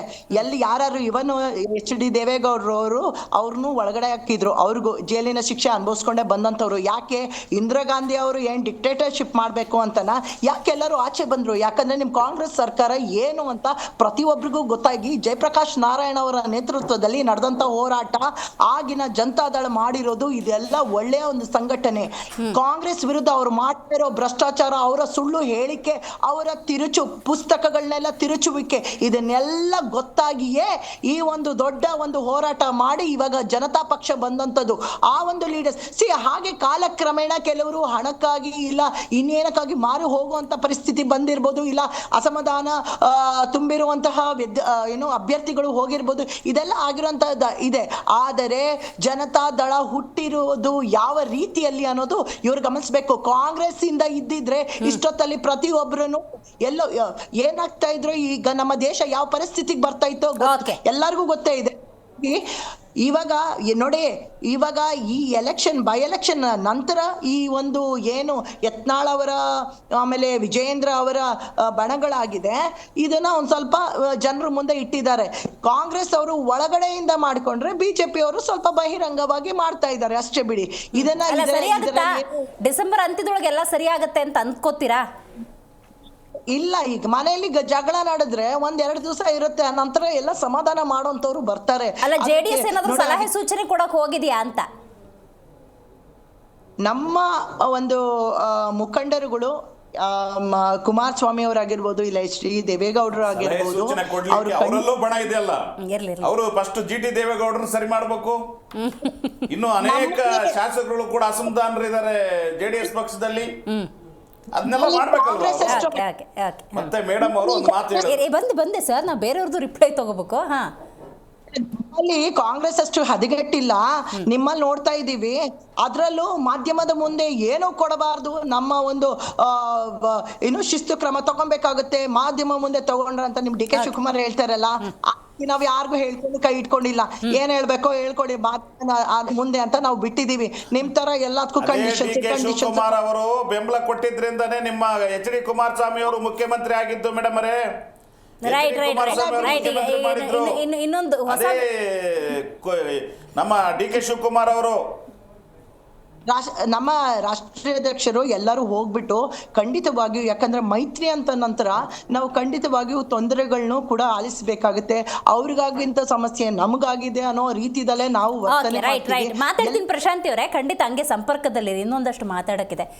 ಶಶಿಕಾಂತ್ ಡಳ್ಳಿ ಅವರೇ, ನೀವು ಹೇಳಿ, ರಾಜ್ಯ BJPಯಲ್ಲಿ ಏನೇನಾಗ್ತಿದೆ, ಯಾವ ಹಂತಕ್ಕೆ ಬಂದಿದೆ ಅಂತ. ಯತ್ನಾಳ್ ಅವರ ವಿಚಾರಕ್ಕೆ ಬರೋದಾದರೆ ಅವ್ರ ಪ್ರಕಾರವೇ 3 ಸಲ ನೋಟಿಸ್ ಬಂದಿದೆ, 2 ಸಲ ರಿಪ್ಲೈ ಕೊಟ್ಟಿದ್ದಾರೆ, ಕ್ರಮನೂ ಇಲ್ಲ ಸಂಧಾನನೂ ಇಲ್ಲ ಅನ್ನೋದಾದರೆ, ಈ ಸಲ ಇನ್ನೂ ಸ್ವಲ್ಪ ಹೆಚ್ಚಾಗಿ ಬಹಿರಂಗವಾಗಿ ಸ್ಟೇಟ್ಮೆಂಟ್ ಕೊಡ್ತಿರೋದ್ರಿಂದಾಗಿ, ಅಂದರು ಯಡಿಯೂರಪ್ಪ ಬಣವನ್ನು ವಿರೋಧಿಸ್ತಾ ಇರೋದ್ರಿಂದಾಗಿ ಕ್ರಮನೂ ಇಲ್ಲ ಸಂಧಾನನೂ ಇಲ್ಲ ಅನ್ನುವಂಥ ಸಿಚುವೇಶನ್ ಹಿಂಗೆ ಮುಂದುವರಿಯುತ್ತಾ, ಪ್ರತಿಪಕ್ಷ ಅಂತಿರುತ್ತೆ, ಪ್ರತಿಪಕ್ಷದ ಜವಾಬ್ದಾರಿ ಅಂತಿರುತ್ತೆ. ಇವ್ರು ಹಿಂಗೆ ಬಣ ಮಾಡ್ಕೊಂಡು ಜಗಳಾಡ್ಕೊಂಡು ಹೈಕಮಾಂಡ್ವರೆಗೂ ಕಂಪ್ಲೇಂಟ್ ತೊಗೊಂಡು ಹೋಗೋ ಪ್ರವೃತ್ತಿ ಏನಾದ್ರು ಮುಂದುವರೆದರೆ, ಕರ್ನಾಟಕ ರಾಜ್ಯದ ಜನರ ಹಿತದೃಷ್ಟಿಯಿಂದ ಪ್ರತಿಪಕ್ಷದ ಪಾತ್ರವನ್ನು ಎಲ್ಲರೂ ಕೂಡ ಮರ್ತಂಗೆ ಕಾಣ್ತಾ ಇದೆ. ಇದು ಎಷ್ಟು ಅಪಾಯಕಾರಿ? ಪ್ರತಿಪಕ್ಷಗಳು ಅನ್ನೋದನ್ನ ಅವ್ರಿಗೆ ಇರ್ತಕ್ಕಂಥ ಹೊಣೆಗಾರಿಕೆ ಜವಾಬ್ದಾರಿ ಏನು ಅನ್ನೋದನ್ನೇ ಇವ್ರು ಯಾರಿಗೂ ಗೊತ್ತಿಲ್ಲ. ಅವರು ಆಡಳಿತ ಪಕ್ಷದಲ್ಲಿ ಇರ್ತಕ್ಕಂಥ ನ್ಯೂನತೆಗಳನ್ನ ಹೇಳುವುದು, ಸರಿಪಡಿಸುವುದು ವಿರೋಧ ಪಕ್ಷದ ಕೆಲಸ. ಆದ್ರೆ ಇಲ್ಲಿ ಏನಾಗುತ್ತೆ ಅಂದ್ರೆ, ವಿರೋಧ ಪಕ್ಷದಲ್ಲೇ ವಿರೋಧ ಪಕ್ಷಗಳು, ಅದರಲ್ಲೇ ಮತ್ತೆ ವಿರೋಧ ಪಕ್ಷಗಳು ಹುಟ್ಟಿದ್ದಾವೆ, ಅವರವರೇ ವಿರೋಧ ಮಾಡ್ಕೊಂಡು ಸಾಯ್ತಾ ಇದ್ದಾರೆ. ಇದು ನಿಜಕ್ಕೂ ಸಹಿತ ಪ್ರಜಾಪ್ರಭುತ್ವಕ್ಕೆ ಉತ್ತಮವಾದ ಬೆಳವಣಿಗೆ ಅಂತೂ ಮೊದಲನೇದಲ್ಲ. ಆಮೇಲೆ ಯತ್ನಾಳ್ ಅವರು ಇವತ್ತಲ್ಲ, ಅವರು ಯಾವತ್ತೂ ಸಹಿತ ಪರ್ಮನೆಂಟ್ ಬಿಜೆಪಿಯ ಪರ್ಮನೆಂಟ್ ವಿರೋಧ ಪಕ್ಷ. ಅವ್ರು ಯಾವತ್ತೂ ಸಹಿತ ತಮ್ಮ ಅಭಿಪ್ರಾಯವನ್ನ, ಭಿನ್ನಾಭಿಪ್ರಾಯವನ್ನ ನೇರವಾಗಿ ಹೇಳ್ತಾನೆ ಬಂದಿದ್ದಾರೆ. ಇವಾಗ ಸ್ವಲ್ಪ ಅದು ಉಲ್ಬಣಗೊಂಡಿದೆ ಅಷ್ಟೇ. ಆಮೇಲೆ ಇದು ಯಾವತ್ತು ಅಂತಂದ್ರೆ, ಯಾವಾಗ ಬಿಜೆಪಿ ಪಕ್ಷದ ಆಡಳಿತ ಹೋಯ್ತೋ, ಯಾವಾಗ ಕಾಂಗ್ರೆಸ್ ಪಕ್ಷ 2023ರ ಚುನಾವಣೆಯಲ್ಲಿ ಆಡಳಿತಕ್ಕೆ ಬಂತೋ, ಅವತ್ತಿನಿಂದ ವಿರೋಧ ಪಕ್ಷ ಯಾವತ್ತೂ ಸಹಿತ ಒಂದಾಗಬೇಕಾಗಿತ್ತು. ಅಲ್ಲಿರ್ತಕ್ಕಂಥವ್ರೆಲ್ಲರೂ ಸಹಿತ ಅದು ವಿಘಟನೆ ಆಗ್ತಾ ಹೋಗ್ತಾ ಇದೆ. ಇದು ತುಂಬಾ ಅಪಾಯಕಾರಿಯಾಗಿರ್ತಕ್ಕಂಥದ್ದು. ಅದು ಬಿಜೆಪಿ ಅನ್ನೋ ಎಲ್ಲ ಶಿಸ್ತಿನ ಪಕ್ಷ ಅಂತ ಎಲ್ಲರೂ ಹೇಳ್ತಾ ಬಂದಿದ್ರು, ಅವರೇನೆ ಹೇಳ್ತಾ ಇದ್ರು, ಆರೋಪ ಮಾಡ್ಕೊಳ್ತಾ ಇದ್ರು. ಶಿಕ್ಷಣ ಪಕ್ಷ, ನಮ್ಮ ಹೈಕಮಾಂಡ್ ಹೇಳಿದ ಮೇಲೆ ಅದರ ಗೆರೆಯನ್ನ ನಾವು ದಾಟುವುದಿಲ್ಲ ಅಂತ ಮೊದಲಿಂದ ಹೇಳ್ತಕ್ಕಂಥವ್ರು ಇವಾಗ ಹಾದಿ ಬೀದಿಯಲ್ಲಿ ಯತ್ನಾಳ್ ಮತ್ತು ಅವರ ಬಣದವರು ಏನ್ ಬೇಕಾದ್ ಹೇಳ್ತಾ ಇದ್ದಾರೆ. ಅವ್ರು ಹೇಳ್ತಿದ್ದ ಸ್ಟೇಟ್ಮೆಂಟ್ ಹೇಗಿದೆ ಅಂತಂದ್ರೆ, ಹೈಕಮಾಂಡ್ ಹೋದ ತಕ್ಷಣ don't care, state commander don't care. ಈ ಡೋಂಟ್ ಕೇರ್ ಅನ್ನತಕ್ಕಂಥ ನಾಯಕರನ್ನ ಇಟ್ಟುಕೊಂಡು ಇವರು ಹೇಗೆ ಪಕ್ಷವನ್ನ ಮುನ್ನಡೆಸ್ತಾ ಇದ್ದಾರೆ. ಇದೆಲ್ಲದಕ್ಕಿಂತಲೂ ಹೆಚ್ಚಾಗಿ ಶಿಸ್ತಿನ ಪಕ್ಷ ಇದೆಲ್ಲ, ಇಂತಹ ವಿರೋಧ ವ್ಯಕ್ತಪಡಿಸ್ತಕ್ಕಂಥವ್ರು ಒಳಗಡೆ ಇದ್ದಾಗ ಅವರನ್ನ ಬೆಂಬಲಿಸ್ತಕ್ಕಂಥವ್ರು ಯಾರು, ಅವ್ರ ಹಿಂದೆ ಇರ್ತಕ್ಕಂಥ ಶಕ್ತಿ ಯಾವುದು, ಅದ ಅವರನ್ನ ಯತ್ನಾಳರ ಹಿಂದೆ ಯಾವ ಶಕ್ತಿ ಇದೆ ಇವಾಗ? ಯಾಕಂದ್ರೆ ಅವ್ರು ಒಬ್ಬರೇ ಈ ರೀತಿಯಾದ ಹೋರಾಟಗಳನ್ನ, ವಿರೋಧವನ್ನ ವ್ಯಕ್ತಪಡಿಸಲು ಸಾಧ್ಯ ಇಲ್ಲ. ಅದ್ರ ಹಿಂದೆ ಯಾವುದೋ ಒಂದು ಪ್ರಬಲವಾದ ಶಕ್ತಿ ಇದೆ. ಸರ್, ಒಂದ್ ನಿಮಿಷ ರೈಟ್. ಆ ಪ್ರಬಲ ಶಕ್ತಿ ವಿಚಾರದಲ್ಲಿ ನಂದೊಂದು ಪ್ರಶ್ನೆ ಇದೆ. ಪ್ರಬಲ ಶಕ್ತಿ ನಿನ್ ಬೆನ್ನ ಹಿಂದೆ ನಾನಿದ್ದೀನಿ, ಯು ಜಸ್ಟ್ ಮಾನಿಟರ್, ಯಾರ್ಯಾರು ಏನೇನು ಮಾಡ್ತಿದ್ದಾರೆ ರಾಜ್ಯದಲ್ಲಿ ಗಮನಿಸ್ತಾ ಇರೋ, ನನಗೆ ಇನ್ಪುಟ್ ಕೊಡು. ಇದೊಂದು ಟಾಸ್ಕ್ ಅಂತ ಅನ್ಕೊಳ್ಳೋಣ, ಅದನ್ನ ಮಾಡ್ತಿದ್ರು. ಈಗ ಆ ಪ್ರಬಲ ಶಕ್ತಿಯ ಕೈ ಮೀರಿ ಯತ್ನಾಳ್ ಅವ್ರು ಮುಂದುವರೆದ್ಬಿಟ್ಟಿದ್ದಾರೆ ಅಂತ, ಅವ್ರ ಕಂಟ್ರೋಲ್ ತಪ್ಪು ಹೋಗ್ಬಿಟ್ಟಿದೆ ಅಂತ. ಇಲ್ಲ, ನೀವು ತಿಳ್ಕೊಂಡಿರೋ ಪ್ರಬಲ ಶಕ್ತಿ ಬೇರೆ. ನೀವು ತಿಳ್ಕೊಂಡಿರೋದು ಬಿಜೆಪಿ ಹೈಕಮಾಂಡ್ ಪ್ರಬಲ ಶಕ್ತಿ ಅಂತ ಅನ್ಕೊಂಡಿದ್ರ ನೀವು. ಬಿಜೆಪಿ ಹೈಕಮಾಂಡ್ಗೆ ಹೈಕಮಾಂಡ್ ಒಂದಿದೆ, ಅದಕ್ಕೆ ನಾವು ಸಂಘ ಅಂತ ಹೇಳ್ತೀವಿ, RSS ಅಂತ ಹೇಳ್ತೀವಿ. ಸೊ RSS ಇವತ್ತಿನವರೆಗೂ ಸಹಿತ ಯಾವತ್ತೂ ಸಹಿತ ಯಡಿಯೂರಪ್ಪನ ಲೀಡರ್ಶಿಪ್ ಅನ್ನು ಒಪ್ಕೊಂಡಿಲ್ಲ. ಅದನ್ನ ಮೊದಲಿಂದ ಖಂಡಿಸ್ತಾ ಬಂದಿದೆ. ಆದ್ರೆ ಯಡಿಯೂರಪ್ಪನವರಿಗೆ ಜಾತಿ ಬೆಂಬಲ ಮತ್ತು ಜನರ ಬೆಂಬಲ ಇರುವುದರಿಂದ ಅನಿವಾರ್ಯವಾಗಿ ಅವರನ್ನ ಜೊತೆಗೆ ಇಟ್ಕೊಂಡು ಹೋಗ್ತಕ್ಕಂಥದ್ದು ಬಂದಿದೆ. ಇಲ್ಲ ಅಂದ್ರೆ ಅವ್ರನ್ನ ಯಾವತ್ತೂ ತೆಗೆದು ಹಾಕ್ತಿದ್ರು. ಆದ್ರೆ ಈಗಾಗಲೇ ಸಹಿತ ಅವ್ರ ಅಧಿಕಾರದಲ್ಲಿ ಇದ್ದಾಗಲೂ ಸಹಿತ ಅವ್ರ ಕಣ್ಣೀರ್ ಹಾಕಿ ತೆಗೆದು ಹಾಕಿದ್ದಾರೆ. ಈ ಷಡ್ಯಂತ್ರಗಳು ಯಡಿಯೂರಪ್ಪನವ್ರ ಮೇಲೆ ನಡೀತಾನೆ ಬಂದಿದ್ದಾವೆ. ಈಗ ಲಿಂಗಾಯತ ಸಮುದಾಯದಲ್ಲೇ ಒಬ್ಬ ರೆಬೆಲ್ ಅನ್ನು ಹುಟ್ಟಿಸಬೇಕಾಗಿತ್ತು. ಅಂತ ಒಂದು ರೆಬೆಲ್ ನ ಯತ್ನಾಳರಲ್ಲಿ ಕಂಡಿದ್ದಾರೆ. ಸೊ ಯತ್ನಾಳ್ ಅವರು ಏನ್ ಮಾಡ್ತಾ ಇದ್ದಾರೆ ಇವಾಗ, ಅವರು ಸಹಿತ ಲಿಂಗಾಯತ ಸಮುದಾಯದವರೇ ಆಗಿದ್ದಾರೆ. ಮತ್ತು ಒಂದು ಯಡಿಯೂರಪ್ಪನವರ ವಿರುದ್ಧವಾದಂತ ಒಂದು ಶಕ್ತಿಯನ್ನು ಹುಟ್ಟಿಸಬೇಕಾಗಿದೆ. ಅದನ್ನ ಯಾವತ್ತೂ ಸಹಿತ ಹಿಂದೆ ನಿಂತುಕೊಂಡು ಬೆಂಬಲಿಸ್ತಾ ಬಂದಿದ್ದಾರೆ. ಇದನ್ನ ಬಹಳ ಸೂಕ್ಷ್ಮ ಗಮನಿಸಿ ನೀವು, ಈ ಪಾಲಿಟಿಕ್ಸ್ ಹೇಗಿದೆ ಅಂತಂದ. ಸೊ ಈ ರೀತಿಯಾಗಿ ಯತ್ನಾಳ್ ಅವರಿಗೆ ಒಂದು ದೊಡ್ಡ ಶಕ್ತಿ ಇದೆ. ನೀ ಏನ್ ಮಾಡೋ ಮುಂದುವರಿ ಪರವಾಗಿಲ್ಲ, ನಾವು ನೋಡೋಣ ಅಂತ ಹೇಳ್ಬಿಟ್ಟು. ಸೊ ಇದಕ್ಕೆ ಕುಮ್ಮಕ್ಕು ಕೊಡ್ತಕ್ಕಂಥವ್ರು ಅವರು ಸಂತೋಷ ಆಗಿರ್ಬಹುದು, ಅವ್ರ ಮೇಲೆ ಇರ್ತಕ್ಕಂಥವ್ರು ಆಗಿರ್ಬಹುದು, ಅಥವಾ ಹೈಕಮಾಂಡ್ ಆಗಿರ್ಬಹುದು. ಆದ್ರೆ ಇದು ಕೊನೆಗೂ ಸಹಿತ ಸುತ್ಕೊಳ್ಳೋದು ಯಾರನ್ನ ಅಂತಂದ್ರೆ ಪಕ್ಷವನ್ನ, ಸರ್ವನಾಶ ಮಾಡೋದು ಯಾರನ್ನ, ಪಕ್ಷವನ್ನ. ಇದನ್ನ ಅರ್ಥ ಮಾಡ್ಕೋಬೇಕು. ಯಾಕಂತಂದ್ರೆ ನಮಗೆ ಗೊತ್ತಿರೋ ಹಾಗೆ ಒಂದು ರೈಟ್. ಶಶಿಕಾಂತ್ ಹೆಡ್ಡಳ್ಳಿ ಅವರೇ, ಮಾತಾಡ್ತೀನಿ ನಿಮ್ ಜೊತೆ ಹಂಗೆ ಸಂಪರ್ಕದಲ್ಲಿರಿ. ಬಹಳ ಮುಖ್ಯವಾಗಿ ನೋಡಿ, ಇಲ್ಲಿ ಗಮನಿಸಬೇಕಾದ ಇನ್ನೊಂದು ಅಂಶ ಇದೆ. ಅದೇನು ಅಂತ ನೋಡೋದಾದ್ರೆ, ಯತ್ನಾಳ್ ಬಾಣದವ್ರ ಹತ್ರ ನೀವೇನಾದರೂ ಮಾತಾಡಿ, ಅವ್ರು ಹೇಳೋದೊಂದೇ, ಕಾಂಗ್ರೆಸ್ DK ಶಿವಕುಮಾರ್ ಅಣತಿಯಂತೆ ವಿಜೇಂದ್ರ ಬಣ ನಡ್ಕೊಳ್ತಾ ಇದೆ. ಈಗ ಪಾದಯಾತ್ರೆ ಮಾಡಿಸಿದ್ದು DK ಶಿವಕುಮಾರ್ ಹೇಳಿದ್ರಿಂದಾಗಿ, ಮೂಡ ಪಾದಯಾತ್ರೆ ಆಯಿತು ನೋಡಿ, ಬೆಂಗಳೂರಿಂದ ಮೈಸೂರುವರೆಗೂ ಆ ಪಾದಯಾತ್ರೆ ಮಾಡಿಸಿದ್ದು DK ಶಿವಕುಮಾರ್ ಅಂತ ಹೇಳ್ತಾರೆ. ವಿಜೇಂದ್ರ ಬಣದವ್ರು ಮಾತಾಡಿಸಿ, ಇವತ್ತು ಯತ್ನಾಳ್ ಏನಾದ್ರು ಹಿಂಗೆ ಮಾತಾಡ್ತಿದ್ದಾರೆ ಯಡಿಯೂರಪ್ಪ ಕುರಿತಂತೆ ಅಂದರೆ ಅದು DK ಶಿವಕುಮಾರ್ ಅವ್ರು ಹೇಳಿರೋದು ಅಂತ ಅದೇ BJP ನಾಯಕರು ಮಾತಾಡ್ತಿದ್ದಾರೆ. ಒಂದು ತಾಯಿ ಮಕ್ಕಳು ಅಂದ ಸಂದರ್ಭದಲ್ಲೇ ಸಹಜವಾಗಿ ಅಸಮಾಧಾನ ಅನ್ನೋದಿರುತ್ತದೇನೋ, ಹುಡ್ತಾ ಅಣ್ಣ ತಮ್ಮದಿರು, ಆಮೇಲೆ ದಾಯಾದಿಗಳು ಅಂತ. ಫೈನಲಿ ರಕ್ತ ಸಂಬಂಧ ಅನ್ನೋದಿರುತ್ತೆ, ಅದೆಲ್ಲರನ್ನೂ ಕನೆಕ್ಟ್ ಮಾಡುತ್ತೆ. ಆದರೆ ಪಕ್ಷ ಅಂದ ಸಂದರ್ಭದಲ್ಲಿ ಮತ್ತು BJP ಮತ್ತು JDS ಅಂದಾಗ ಮೈತ್ರಿ ಅಂದ ಸಂದರ್ಭದಲ್ಲಿ ಸಮಾನ ಮನಸ್ಥಿತಿ ಅನ್ನೋದಿಲ್ಲ ಅಂತ ಹೇಳಿದ್ರೆ ವಿಚ್ ಇಸ್ ವೆರಿ ಡೇಂಜರಸ್. ಯಾಕಂದರೆ ಇದು ಯಾವುದೋ ಒಂದು ಮನೆಗಷ್ಟೇ ಸೀಮಿತವಾಗಿರೋದಂತಲ್ಲ. ಇದು ಪಕ್ಷ, ಜನಸೇವೆ, ಜನರಿಂದ ಆಯ್ಕೆ ಆಗಿರೋರೆಲ್ಲ ಜನಪ್ರತಿನಿಧಿ ಅಂತ ಅನ್ನಿಸ್ಕೊಂಡವರು ಅಥವಾ ನಾಯಕರು ಅಂತ ಅನ್ನಿಸ್ಕೊಂಡವರು ಒಗ್ಗಟ್ಟಿನಿಂದ ಹೋರಾಟವನ್ನು ಮಾಡಲಿಲ್ಲ ಅಂದರೆ, ಅಥವಾ ಆಗಿರುವಂಥ ಅನ್ಯಾಯವನ್ನು ರಾಜ್ಯದ ಜನತೆಯ ಮುಂದಿಲ್ಲ ಅಂತ ಹೇಳಿದ್ರೆ ಅದು ಅಪಾಯಕಾರಿಯಾಗುತ್ತೆ. ಶಶಿಕಾಂತ್ ಹೆಡ್ಡಳ್ಳಿ ಅವರೇ, ನೀವು ಹಲವು ವಿಚಾರಗಳನ್ನು ಪ್ರಸ್ತಾಪ ಮಾಡ್ತಿದ್ರಿ. ನನಗೆ ಇನ್ನೊಂದು ಕುತೂಹಲ ಏನು ಅಂತ ಹೇಳಿದ್ರೆ, ಯತ್ನಾಳ್ ಬಣದಲ್ಲಿ ಏನಾದರೂ ನಾವು ಪ್ರಶ್ನೆ ಕೇಳಿದ್ರೆ, ನಾವು ಮಾತಾಡ್ತಿದ್ರೆ, DK ಶಿವಕುಮಾರ್ ಅವರ ಅಣತಿಯಂತೆ ಪಾದಯಾತ್ರೆ ಮಾಡಿದ್ದು, ಮೂಡ ಪಾದಯಾತ್ರೆ ವಿಜೇಂದ್ರ ಬಣದವರು ಅಂತಾರೆ. ವಿಜೇಂದ್ರ ಬಣದವರು ಈಗ ಪರಿಸ್ಥಿತಿ ಉಲ್ಬಣ ಆಗಿರೋದ್ರಿಂದಾಗ ಏನಾದರೂ ಮಾತಾಡಿ DK ಶಿವಕುಮಾರ್ ಅವರ ಅಣತಿಯಂತೆ ಯತ್ನಾಳ್ ಅವರು ಮಾತಾಡ್ತಿದ್ದಾರೆ ಅಂತ ಹೇಳ್ತಾರೆ. ಇದು ಹೆಂಗೆ ಲಿಂಕು ಅಂತ, ಈ BJPಲಿ ಆಗು ಹೋಗಿಗೆ DK ಶಿವಕುಮಾರ್ ಅವ್ರು ಹೆಂಗೆ ಕಾರಣ ಆಗ್ತಾರೆ? ಗುಮ್ಮನ್ ತೋರ್ಸೋದು ಅಂತ ಹೇಳ್ತೀವಿ ನಾವು. ನೋಡಿ, ಗುಮ್ಮ ಬಂದ ಗುಮ್ಮ ಅಂತಿದೆ ಅಲ್ವಾ, ಇವರು ಮಾಡತಕ್ಕಂತ ಸಮಸ್ಯೆಗಳಿಂದ ಇವರು ಕ್ರಿಯೇಟ್ ಮಾಡಿದಂತ ಈ ಭಿನ್ನಾಭಿಪ್ರಾಯಗಳನ್ನ ಯಾರದೋ ಒಬ್ಬರ ಮೇಲೆ ಹಾಕ್ಬೇಕಾಗಿದೆ, ಆರೋಪ ಮಾಡಬೇಕಾಗಿದೆ. ಆದ್ದರಿಂದ ಯಾವುದೋ ಥರ್ಡ್ ಪಾರ್ಟಿ ಮೇಲೆ ಹಾಕೋದು, ತಾವು ಮಾತ್ರ ನಮ್ಮ ಉದ್ದೇಶ ಕಾಂಗ್ರೆಸ್ ವಿರುದ್ಧ, ಅವ್ರು ಹೊಂದಾಣಿಕೆ ಮಾಡ್ಕೊಂಡ್ಬಿಡ್ತಾರೆ.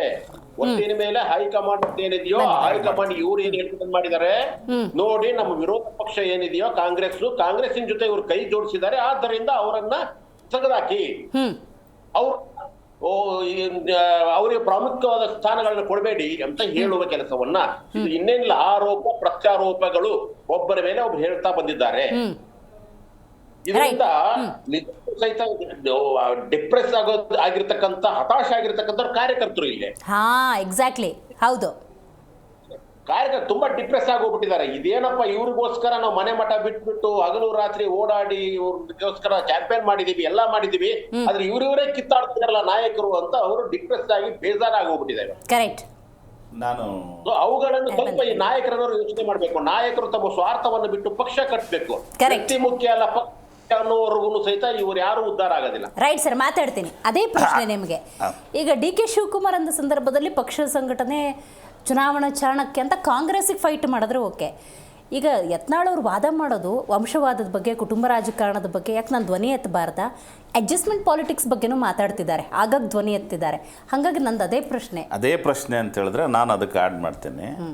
ನೋಡಿ, ಒಂದು ನಮ್ಮ ಸನ್ಮಾನ್ಯ ಅಧ್ಯಕ್ಷರು ಒಂದು ಮಾತನ್ನು ಹೇಳ್ತಾ ಇರ್ತಾರೆ, more strong more enemies, no strong no enemies.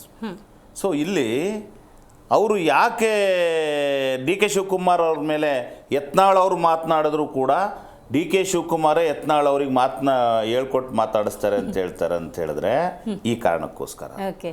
ಯಾಕೆ ವಿಜಯೇಂದ್ರ ಅವರು ಹೇಳಿದ್ರು ಕೂಡ ವಿಜಯೇಂದ್ರ ಅವರು ಹೊಂದಾಣಿಕೆ ಅಂತೇಳಿ ಡಿ ಕೆ ಶಿವಕುಮಾರ್ ಅವ್ರ ಮೇಲೆ ಕೈ ತೋರಿಸ್ತಾರಂತ ಹೇಳಿದ್ರೆ ಸನ್ಮಾನ್ಯ ಡಿ ಕೆ ಶಿವಕುಮಾರ್ ಅವರು ಒಬ್ಬ ಕಾಂಗ್ರೆಸ್ ಪಕ್ಷದ ಒಬ್ಬ ಸೇನಾನಿ. ಅವರ ಒಂದು ನೀವು ಕಾರ್ಯವೈಖರಿ ನೋಡಿ, ಅವ್ರ ಸಂಘಟನಾ ಒಂದು ಕಲೆ ನೋಡಿ. ತೆಲಂಗಾಣ ಚುನಾವಣೆ BJP-ಯವರಿಗೆ ನಿದ್ದೆ ಬರೋದಿಲ್ಲ. ತೆಲಂಗಾಣದಲ್ಲಿ ಅವರು ರಾಜಕಾರಣ ಮಾಡಿ ಅಲ್ಲಿನೂ ಕಾಂಗ್ರೆಸ್ಸಿಗೆ ಸಪೋರ್ಟ್ ಮಾಡಿದ್ರು. ಆಮೇಲೆ ಅವತ್ತು ಏನು ಇವರು ಯಾರು ಸನ್ಮಾನ್ಯ ನಮ್ಮ ನಾಯಕರಿದ್ರು, ಸಂಸದರಿದ್ರು, ಅಲ್ಲಿಂದ ಒಂದು ಈ ಕಡೆ ರಾಜ್ಯಸಭಾ ಚುನಾವಣೆಗೆ ಅಹಮದ್ ಪಾಟೀಲ್ ಚುನಾವಣೆಗೆ ರಾಜ್ಯಸಭಾ ಚುನಾವಣೆಗೆ ಸಂಬಂಧಪಟ್ಟಂತೆ ಕೆಲವು ಶಾಸಕರು ಇಲ್ಲಿಗೆ ಬಂದಂಥ ಸಂದರ್ಭದಲ್ಲಿ BJP-ಯವ್ರು ಬಿಟ್ಬಿಡಿ ಅಂತ ಹೇಳಿದ್ರು. ಅವರು ಕೇರ್ ಮಾಡಲಿಲ್ಲ. ನನ್ನ ಜೈಲಿಗೆ ಹಾಕಿದ್ರು ಚಿಂತೆ ಇಲ್ಲ, ನಾನು ಕಾಂಗ್ರೆಸ್ ಪಕ್ಷಕ್ಕೆ ಏನು ಹೇಳ್ತದೆ ಅದನ್ನು ಮಾಡ್ತೀನಿ ಅಂತ ಹೇಳಿದ್ರು. ಯಾಕಂದರೆ ಅವರು ಸ್ಟ್ರಾಂಗ್ ಇದ್ದರು. ಸೊ ಮೂರನೇದು, ಇವತ್ತು ಕಾಂಗ್ರೆಸ್ನಲ್ಲಿ ಏನೇ ಸಂಘಟನೆಗಳು ಸಂಘಟನಾತ್ಮಕವಾಗಿ ಮಾಡಬೇಕು ಅಂತ ಹೇಳಿದ್ರೆ ಡಿ ಕೆ ಶಿವಕುಮಾರ್ ಅವರು ತನ್ನದೇ ಆದಂತಹ ಒಂದು ಸಂಘಟನಾ ಚತುರರಾಗಿರೋದ್ರಿಂದ BJP ಸಹಜವಾಗಿ ಡಿ ಕೆ ಶಿವಕುಮಾರ್ ಅವ್ರ ಮೇಲೆ ಕೈ ತೋರಿಸ್ತಾರೆ. ಸ್ಟ್ರಾಂಗ್ ಇದ್ದಾರೆ, ಕೈ ತೋರಿಸ್ತಾರೆ, ಕೈ ತೋರಿಸಲ್ಲ ಅಷ್ಟೇ. ಪ್ರಶಾಂತಿ ಅವರೇ, ಚುನಾವಣೆ ಅಂದಾಗ ಸೋಲು ಗೆಲುವು ತೀರಾ ಸಹಜ. ಗೆದ್ದಿರೋ ಅಭ್ಯರ್ಥಿ ಹಾರ್ಡ್ಲಿ 10-20 ಸಾವಿರ ಓಟಿಂದ ಗೆದ್ದಿದ್ದಾರೆ ಅನ್ನೋದಾದ್ರೆ, ಉಳಿದ ಮತಗಳನ್ನು ಸೋತಿರುವಂತಹ ವ್ಯಕ್ತಿ ಕೊಟ್ಟಿದ್ದಾರೆ ಅನ್ನೋದಾದ್ರೆ, ಆ ಸೋತಿರುವಂಥ ವ್ಯಕ್ತಿಯನ್ನು ಜನಪ್ರತಿನಿಧಿಯಾಗಿ ನೋಡಬೇಕು ಅಂತ ಜನ ಆಸೆ ಪಟ್ಟಿರ್ತಾರೆ. ಸಣ್ಣ ಪುಟ್ಟ ಮತಗಳ ಅಂತರದಿಂದ ಸೋತಿರ್ತಾರಷ್ಟೇ. ಅಂದರೆ ಅವರ ಹಿಂದೆ ಕೂಡ ಅಪಾರ ಬೆಂಬಲಿಗರಿರ್ತಾರೆ. ಅದರ ಅರ್ಥ ಆ ನಾಯಕರ ಮೇಲೆ ಒಂದು ವಿಶ್ವಾಸ ಇರುತ್ತೆ ಅಂತ. ಯಾವ ಕಾರಣಕ್ಕೆ? ಏನಾದರೂ ಅನ್ಯಾಯ ಆಯಿತು, ಏನೋ ನಮ್ಗೆ ಕೆಲಸ ಆಗಬೇಕು, ರಸ್ತೆ ಬೇಕು, ಆಸ್ಪತ್ರೆ ಬೇಕು, ಸ್ಕೂಲ್ ಬೇಕು, ಮಗದೊಂದು ಸಮಸ್ಯೆ ಇದ್ದರೆ ಈ ನಾಯಕ ನನಗಾಗ್ತಾನೆ, ಈ ಜನಪ್ರತಿನಿಧಿಯಾಗಿ ಬರಬೇಕು ಅಂಥೇಳಿ. ಇವಾಗ ಈ BJP-ಯಲ್ಲೋ ಅಥವಾ JDS-ಅಲ್ಲೋ ಇಂಥ ಸಮಸ್ಯೆಗಳನ್ನು ಆಂತರಿಕವಾಗಿ ಇಟ್ಕೊಂಡ್ರೆ ಜನರಿಗೆ ಹೆಂಗೆ ನ್ಯಾಯ ಕೊಡಿಸ್ತೀರಿ? ಈ ಸಮಸ್ಯೆಗಳನ್ನು ಎಷ್ಟು ಬೇಗ ಸರಿಪಡಿಸ್ಕೊಂಡು ಹೆಂಗೆ ನೀವು ನ್ಯಾಯ ಕೊಡಿಸ್ತೀರಿ ಅಂತ ನೋಡಿ. ಚನ್ನಪಟ್ಟಣ ಎಲೆಕ್ಷನ್ ಹೋದಾದ್ರೆ ಇವಾಗ 52% ಅವ್ರು ತೆಗೆದಿದ್ದಾರೆ, 42 ನಮ್ದೇನು ಜಾಸ್ತಿ ಇಲ್ಲ, ನಮ್ದೇನು ಜಾಸ್ತಿ ಪರ್ಸೆಂಟೇಜ್ ಏನು ಕಡಿಮೆ ಇಲ್ಲ. ನಿಖಿಲ್ ಅವರು ಸಖತ್ತಾಗೆ ತೆಗಿತಾರೆ. ಸ್ವಲ್ಪ ಕೆಲವರು ಅಲ್ಪಸಂಖ್ಯಾತರ ಮತ ನಮಗ್ ಸಿಕ್ಕಿಲ್ಲ, ಹಾಗಾಗಿ ಈ ಓಲೈಕೆ ರಾಜಕಾರಣ ಮಾಡೋಕೆ ನಮ್ಗೆ ಯಾಕೋ ಪಾಪ ಬರ್ತಿಲ್ಲ ಅನ್ಸುತ್ತೆ ಕಾಂಗ್ರೆಸ್ ಅವ್ರ ತರ. ಆಮೇಲೆ ಇವರು ತೆಲಂಗಾಣಕ್ಕೆ ಹೋಗಿ ಎಲ್ಲ ಮಾಡ್ಕೊಂಡ್ ಅಂತೆ, ಪಾಪ ನಮ್ ದುಡ್ಡಲ್ಲೇ ಹೋಗಿ ಮಾಡ್ಕೊಂಡ್ ಬರ್ತಾರೆ. ಫುಲ್ಲು ನಮ್ದೆಲ್ಲ ಲೂಟಿ ಮಾಡಿ ನೀವ್ ಇನ್ನೇನ್ ಮಾಡ್ತೀರಾ, ಅಲ್ಲೆಲ್ಲ ಚಲ್ತೀರಾ. ಅದಕ್ಕೆ ತಾನೇ ವಾಲ್ಮೀಕಿ ಹಾಕೋದೆಲ್ಲ ಪ್ರತಿಯೊಂದು ಹೇಳ್ತಾ ಇರೋದು. ಯಾಕೆ ನಿಮ್ಮ ಸಿದ್ದರಾಮಯ್ಯನವರೇ ಹೇಳಿದ್ರು ಏನೋ ಸಭೆಯಲ್ಲಿ, ಈ ರೀತಿ ಇಷ್ಟ ಆಗಿಲ್ಲ, ಇಷ್ಟು ಖರ್ಚಾಗಿದೆ ಅಂತ ಹೇಳಿ. ಹಾಗಾದ್ರೆ ನಮ್ಮ ಹಣನ ಅಲ್ಲಿ ಇಟ್ಕೊಂಡು ನೀವು ಗೆಲ್ದೆ ಇನ್ನೇನ್ ಮಾಡ್ತೀರಾ? ಇದೆಲ್ಲ ಭ್ರಷ್ಟಾಚಾರ ಅಲ್ವಾ? ಈ ರೀತಿ ಆಡಳಿತ ನಿಮಗ್ ಬೇಕೇ ಅನ್ನೋ ಪ್ರಶ್ನೆ ಜನರಲ್ಲೂ ಆಗಿದೆ. ಇವಾಗ ಜನರಲ್ಲಿ ಕೆಲವರು ಒಳ್ಳೆಯವರು ಕೆಲವರು ನಿಜವಾಗ್ಲೂ ವಿದ್ಯಾವಂತರು ಏನ್ ಮಾಡ್ತಾ ಇದ್ದಾರೆ, ಇಷ್ಟೊಂದು ಕುತಂತ್ರ ರೀತಿಯಲ್ಲಿ ಆಡಳಿತ ಮಾಡೋದಂಥದ್ದು ಬೇಕೇ. ರಾತ್ರಿ ಗಿಫ್ಟ್ಗಳು ಕೊಟ್ಬಿಡೋರ್ದಂತೆ ಈ ತರ ಡಿ ಕೆ ಶಿವಕುಮಾರ್ಗೆ ನಿಜಕ್ಕೂ ಆ ಒಂದು ಅವರ ಒಂದು ಏನು ಸಂಘಟನಾತ್ಮಕ ಒಂದು ಮನೋಭಾವದ ಬಗ್ಗೆ ಮಾತಾಡ್ತಾ ಇದಾರಲ್ಲ, ನಿಜಕ್ಕೂ ನಂಗೆ ಆಶ್ಚರ್ಯ ಆಗುತ್ತೆ. ಹೋಗ್ಬಿಟ್ಟು ರಾತ್ರಿ ಗಿಫ್ಟ್ಗಳು ಕೊಡುವಂಥದ್ದು ನಿಮ್ ಡಿ ಕೆ ಶಿವಕುಮಾರ್ ಅವ್ರದ. ನಮ್ ದುಡ್ಡನ್ನೆಲ್ಲ ಕಂಪ್ಲೀಟ್ ಲೂಟಿ ಮಾಡಿ ಕರ್ನಾಟಕ ಸರ್ಕಾರದ ಹಣವನ್ನ ತೆಲಂಗಾಣಗೆ ಕೊಟ್ಟು ಅಲ್ಲಿ ಗೆಲ್ಲಿಸ್ತೀರಲ್ಲ, ನಿಮಗೆ ನಾಚಿಕೆ ಆಗಲ್ಲ ಇದನ್ನೆಲ್ಲ ಹೇಳೋದಕ್ಕೆ? ನೀವು ನಮ್ಮ ದುಡ್ಡು ಎಷ್ಟು ನಿಜಗ್ಲೂ ದುಡಿತಾ ಇರೋಂಥವ್ರಿಗೆ ಎಷ್ಟು ಕೋಪ ಬರ್ತಾ ಇದೆ ಗೊತ್ತಾ? 85,000 ಮತಗಳಿಂದ ನಮ್ಮ ನಿಖಿಲ್ ಕುಮಾರಸ್ವಾಮಿ ಅವ್ರಿಗೆ ಬಂದಿದೆ. ಹೇಗೆ ಅವರೆಲ್ಲ ನಮ್ಮ JDS ಮತ ಎಲ್ಲೂ ಕಳ್ಕೊಂಡಿಲ್ಲ. ಎಲ್ಲಿ ಕಳ್ಕೊಂಡಿರೋದು ಅಂದ್ರೆ ಇವರು ಅಪೀಸ್ಮೆಂಟ್ ಪಾಲಿಟಿಕ್ಸ್ ಮಾಡ್ತಾ ಇದಾರಲ್ಲ, ಜನರಿಗೆ ಮಂಕುಬೂದಿ ಬಿಟ್ಟು. ಇವತ್ತು ನೋಡಿ ಒಂದು ಲೇಡಿ, ಯಾರದು ಇವತ್ತು ಒಂದು ಅಲ್ಪಸಂಖ್ಯಾತರ ಒಂದು ಹೆಣ್ಮಗಳು ಇವತ್ತು ಗೋಳಾಡ್ತಾ ಇದ್ಲು, ನಂಗೆ ಈ ತರ ಪ್ರಾಬ್ಲಮ್ ಆಗಿದೆ ನನಗೆ ರಾಬಿಯಾ ಅನ್ಕೊಂಡು. ಆದ್ರೆ ಸಿದ್ದರಾಮಯ್ಯನವ್ರು ಏನ್ ಹೇಳಿದ್ರು, ಆಯ್ತಿರ್ಲಮ್ಮ ಹೋಗಮ್ಮ ಅಂತ ಹೇಳಿ. ನಿಮಗೆ ಇವಾಗ ಆಯ್ತಿರ್ಲಮ್ಮ ಹೋಗಮ್ಮ ಅಂತ ಹೇಳ್ತೀರಾ? ಅದೇ ರಾಜಕೀಯ, ಅದೇ ಚುನಾವಣೆ ಬಂದಾಗ ಅರ್ಥ ಆಯ್ತು. ಈ ಪ್ರಶಾಂತಿ ಅವರೇ, ಅಲ್ಲ, ಅವ್ರಿಗೆ ಮನೆ ಆಲ್ರೆಡಿ ಅಲರ್ಟ್ ಆಗಿದೆ ಮೇಡಮ್ ಅವರೇ, ಅದನ್ನು ಕೂಡ ತಾವು ನೋಡಿ. ಅಲರ್ಟ್ ಆಗಿದೆ ಆಲ್ರೆಡಿ. ಲೆಟರ್ ತೋರಿಸ್ಬೇಕಂದ್ರೆ ಇಲ್ಲೇ ತೋರಿಸ್ತೀನಿ ನಾನು. ಈ ರಾಜಕಾರಣ ತುಂಬಾ ದಿವಸ ಉಳಿಯಲ್ಲ. ಓಕೆ ರೈಟ್ ಪ್ರಶಾಂತಿ ಅವರೇ, ಈಗ ಸೋಲು ಗೆಲುವು ತೀರಾ ಸಹಜ. ಸೋತಿದ್ದಾರೆ ಅಂದ ತಕ್ಷಣ ಸೈಲೆನ್ಸಿಗೆ ಹೋಗ್ಬಾರ್ದು ಅಂತ ನನ್ನ ಭಾವನೆ. ಯಾಕೆ ಅಂದ್ರೆ ಸೋತವರಿಗೆ ಗೆಲ್ಲೋದಕ್ಕೆ ಸಾವಿರ ಅವಕಾಶಗಳಿರ್ತವೆ. ಹೆಂಗೆ ಅಂದ್ರೆ ಸಂಘಟನೆ ಮೂಲಕ, ಜನರ ಸಮಸ್ಯೆನ ಆಲಿಸೋ ಮೂಲಕ, ಜನರ ಸಮಸ್ಯೆಗೆ ಪರಿಹಾರ ಕೊಡಿಸೋ ಮೂಲಕ.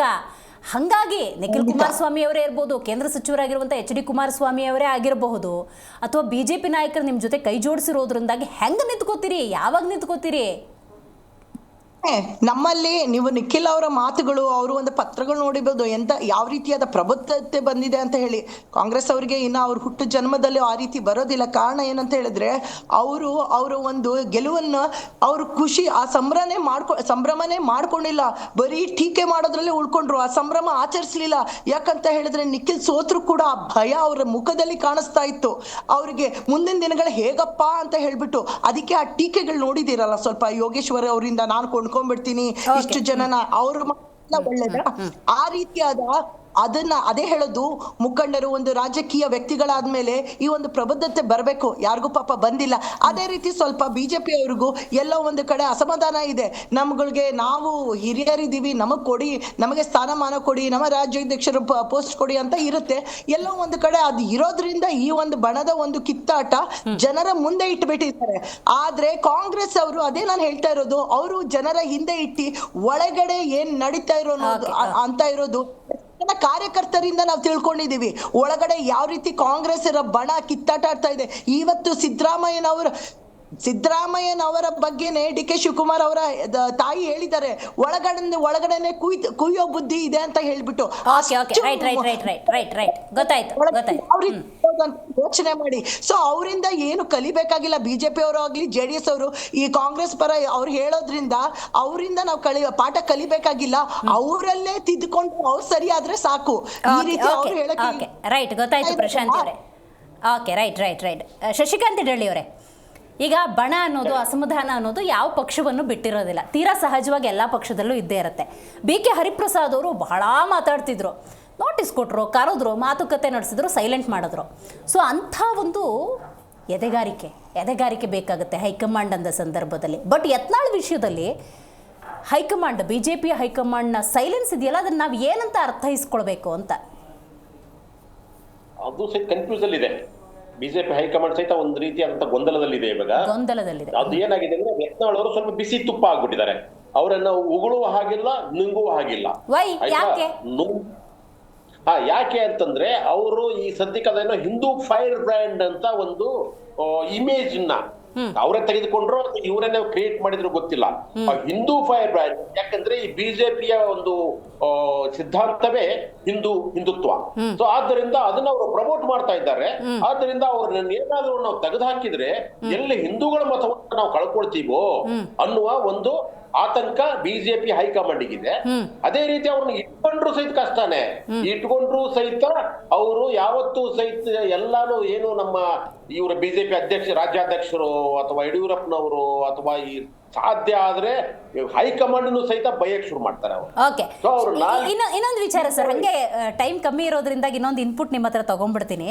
ಈಗ ನೀವು ಆಗ್ಲೇ ಉಲ್ಲೇಖ ಮಾಡ್ದಂಗೆ ಯತ್ನಾಳ್ ಅಂತ ಸಂದರ್ಭದಲ್ಲಿ ನೆನ್ನೆ ಮೊನ್ನೆ ಅಲ್ಲ, ಹಲವಾರು ವರ್ಷಗಳಿಂದ ಈ ರೀತಿ ಏನು ವಂಶವಾದದ ಕುರಿತಂತೆ ಅಸಮಾಧಾನವನ್ನು ಬಹಿರಂಗವಾಗಿ ಹೇಳ್ತಿದ್ದಾರೆ. ರೈಟ್, ನೋಟಿಸ್ ಕೊಡ್ತಾರೆ ಅನ್ನೋದಾದರೆ, ಈಗ ವಿಜೇಂದ್ರ ವಿಚಾರಕ್ಕೆ ಓಪನ್ ಆಗಿ ಯತ್ನಾಳ್ ಅವ್ರು ಹೇಳಿರೋದ್ರಿಂದಾಗಿ ವಿಜೇಂದ್ರ ಅವರನ್ನು ಕರೆಸಿ ಮಾತಾಡಬೇಕು, ಯತ್ನಾಳ್ ಅವ್ರನ್ನು ಕರೆಸಿ ಮಾತಾಡಬೇಕಾಗತ್ತೆ. ಈಗ ಒಂದು ಸ್ಕೂಲಲ್ಲಿ ಏನೋ ವ್ಯತ್ಯಾಸ ಆಯಿತು ಅಂತ ಹೇಳಿದ್ರೆ ಹೊಡೆದವ್ರನ್ನೂ ಕರೀತಾರೆ, ಹೊಡೆಸ್ಕೊಂಡವ್ರನ್ನೂ ಕರೆದುಬಿಟ್ಟು ಇತ್ಯರ್ಥ ಮಾಡಿ ಕಳಿಸ್ತಾರೆ. ಬಟ್ ಅಂಥ ಒಂದು ಸ್ಟ್ರಾಟಜಿಗಳು ಯಾಕಾಗಲ್ಲ ಪಕ್ಷಗಳು ಅಂದಾಗ, ಅಂಥ ಒಂದು ಕ್ರಮಕ್ಕೆ ಯಾಕೆ ಮುಂದಾಗಲ್ಲ ಅಂತ. ನೋಟಿಸ್ ಓನ್ಲಿ ಫಾರ್ ಧ್ವನಿ ಎತ್ತೋರ್ಗ ಹಂಗಾದ್ರೆ BJPಲಿ ಯತ್ನಾಳ್ ಅವರು ಎಲ್ಲಾನು ಮೀರ್ಬಿಟ್ಟಿದ್ದಾರೆ. ಇವ್ರಿಗೆ ಏನು ಶಿಸ್ತು ಅಂತಿತ್ತಲ್ಲ, ಶಿಸ್ತನ್ನು ಮೀರಿದ್ದಾರೆ. ಏನು BJP ಚೌಕಟ್ಟು ಅಂತಿದೆ, ಆ ಚೌಕಟ್ಟನ್ನು ಮೀರಿದ್ದಾರೆ. ಆದ್ದರಿಂದ ಮಾತುಕತೆ ಇದೆ ಅಲ್ವಾ, ಇದೇನು ಮೊದಲೇದ್ದಲ್ಲ. ಈ ಹಿಂದೆಯೂ ಸಹಿತ ಹಲವಾರು ಸರ್ತಿ BJP ಹೈಕಮಾಂಡ್ ಅವರು ಯತ್ನಾಳ್ ಅವರಿಗೆ ವಾರ್ನಿಂಗ್ ಕೊಟ್ಟಿದ್ದಾರೆ, ಎಚ್ಚರಿಕೆ ಕೊಟ್ಟಿದ್ದಾರೆ.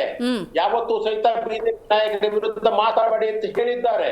ಆದ್ರೂ ಸಹಿತ ಅವರು ತಮ್ಮ ಮಾತನ್ನ ನಿಲ್ಲಿಸ್ತಾ ಇಲ್ಲ, ಅವರು ತಮ್ಮ ವಿರೋಧವನ್ನ ನಿಲ್ಲಿಸ್ತಾ ಇಲ್ಲ. ಸೊ ಸೊ ಈ ರೀತಿಯಾಗಿ ಈಗ ಬಿಜೆಪಿ ಸಂಕಷ್ಟದಲ್ಲಿದೆ, ತಾಪತ್ರಯದಲ್ಲಿದೆ. ಆದ್ದರಿಂದ ಅವರು ಬಿಸಿ ತುಪ್ಪ ಆಗಿದ್ದಾರೆ. ಅವರನ್ನು ಬಿಡುವ ಹಾಗಿಲ್ಲ, ಕಟ್ಕೊಳ್ಳೋ ಹಾಗಿಲ್ಲ. ಯಾಕಂದ್ರೆ ಅವರ ಬೆಂಬಲಕ್ಕೆ ಸಂಘ ನಿಂತ್ಕೊಂಡಿದೆ. RSS ಬೆಂಬಲದಿಂದಾಗಿ ಇವರು ಹೆಚ್ಚು ಹೆಚ್ಚು ಮಾತಾಡುತ್ತಿದ್ದಾರೆ, ವಿರೋಧಿಸುತ್ತಿದ್ದಾರೆ. ಇವನ್ RSS ಸಹಿತ ಬಿಜೆಪಿಯನ್ನ ತನ್ನ ನಿಯಂತ್ರಣದಲ್ಲಿ ಕಪಿಮುಷ್ಟಿಯಲ್ಲಿ ಇಟ್ಕೋಬೇಕಂತ ಪ್ರಯತ್ನ ಮಾಡ್ತಾನೆ ಇರುತ್ತೆ. ಬಿಜೆಪಿ ಯಾವತ್ತೂ ಸಹಿತ RSS ಮಿತಿಯನ್ನ ದಾಟಿ ಹೋಗಬಾರದು. ಅದಕ್ಕೋಸ್ಕರ ಯತ್ನಾಳ್ ಅಂತವರನ್ನ ಬೆಂಬಲಿಸ್ತಾ, ಅವರನ್ನ ಪ್ರೋತ್ಸಾಹಿಸ್ತಾ, ತಾನು ಹೇಳಬೇಕಾದ ಮಾತುಗಳನ್ನ ಯತ್ನಾಳ್ ಅವರ ಬಾಯಲ್ಲಿ ಹೇಳಿಸುವ ಕೆಲಸವನ್ನ ಸಂಘ ಪರಿವಾರದ ಮುಖ್ಯಸ್ಥರು ಮಾಡ್ತಾ ಬಂದ್ದಾರೆ. ಇದನ್ನು ಸೂಕ್ಷ್ಮವಾಗಿ ಗಮನಿಸಿದ್ರೆ ಅರ್ಥ ಆಗುತ್ತೆ ಮೇಡಮ್. ರೈಟ್, ಮಾತಾಡ್ತೀನಿ ಸರ್. ಹಂಗೆ ಸಂಪರ್ಕದ ನೀವು ಆರಂಭದಲ್ಲಿ ಒಂದು ಒಳ್ಳೆ ವಿಚಾರ ಪ್ರಸ್ತಾಪ ಮಾಡಿದ್ರಿ ಸರ್. ಮತ್ತೊಂದು ಪ್ರಶ್ನೆ ಬಂತು. ಈಗ ಬಸನಗೌಡ ಪಾಟೀಲ್ ಯತ್ನಾಳ್ ಅಂದ ಸಂದರ್ಭದಲ್ಲಿ ಅಂದಾಜು 40+ ಅಲ್ಲಿ ಕೇಂದ್ರದಲ್ಲಿ ಸಚಿವರಾಗ್ತಾರೆ ಅನ್ನೋದಾದರೆ, ಇವಾಗಲೇ ಹೇಳಿದ್ರಿ ಅತಿ ಕಿರಿ ವಯಸ್ಸಿನಲ್ಲಿ ಕೇಂದ್ರದಲ್ಲಿ ಸಚಿವರಾಗೋದು ಅಂದರೆ ಅದೊಂಥರ ಪ್ರಿವಿಲೇಜ್, ದೊಡ್ಡ ವಿಷಯ, ಕರ್ನಾಟಕಕ್ಕೆ ಅದು ಹೆಮ್ಮೆ ಅಂತ ಅನ್ಕೊಳ್ಳೋಣ.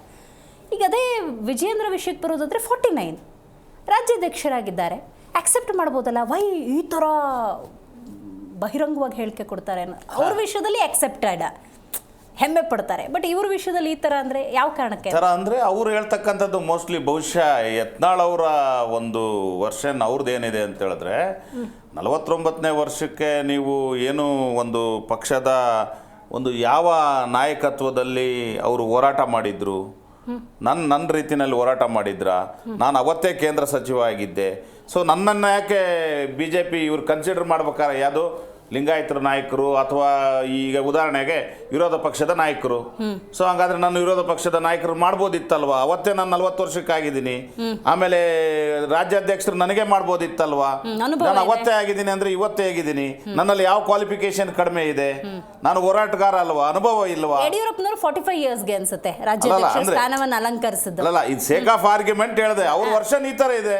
ನೀವು ಸನ್ಮಾನ್ಯ ಯಡಿಯೂರಪ್ಪನವರು ತಮ್ಮ ಪುತ್ರನಿಗೆ ನೀವು ಏನು ಅವರು ಒಂದು ಸೇವೆ ಇಲ್ದಿದ್ರು ಕೂಡ ಕೇವಲ ಯಡಿಯೂರಪ್ಪ ಅವರ ಪುತ್ರ ಅನ್ನೋ ಒಂದು ಕಾರಣಕ್ಕೋಸ್ಕರ ಮಾಡಿದ್ದಾರೆ, ನನ್ನನ್ನು ತುಳಿದಿದ್ದಾರೆ. ನನ್ನನ್ನು ತುಳಿಯೋದ್ರಲ್ಲಿ ಯಡಿಯೂರಪ್ಪನವರ ಪಾತ್ರ ಇದೆ. ಯಾಕಂತ ಹೇಳಿದ್ರೆ ಮುಂದೊಂದಿನ ಯತ್ನಾಳ್ ಅವರು ಮುಖ್ಯಮಂತ್ರಿ ಕ್ಯಾಂಡಿಡೇಟ್ ಆಗ್ಬಹುದು. ನೀವು ಹೇಳೋ ಪಾಯಿಂಟ್ಗೆ ಬರೋದಾದ್ರೆ ಬಿಜೆಪಿ ತುಳಿತಕ್ಕೆ ಒಳಗಾಗಿರೋದು ಬರೀ ಯತ್ನಾಳ್ ಅವರ ಇಲ್ಲ, ಬೇಕಾದಷ್ಟು ಮಂದಿ ಇದ್ದಾರೆ.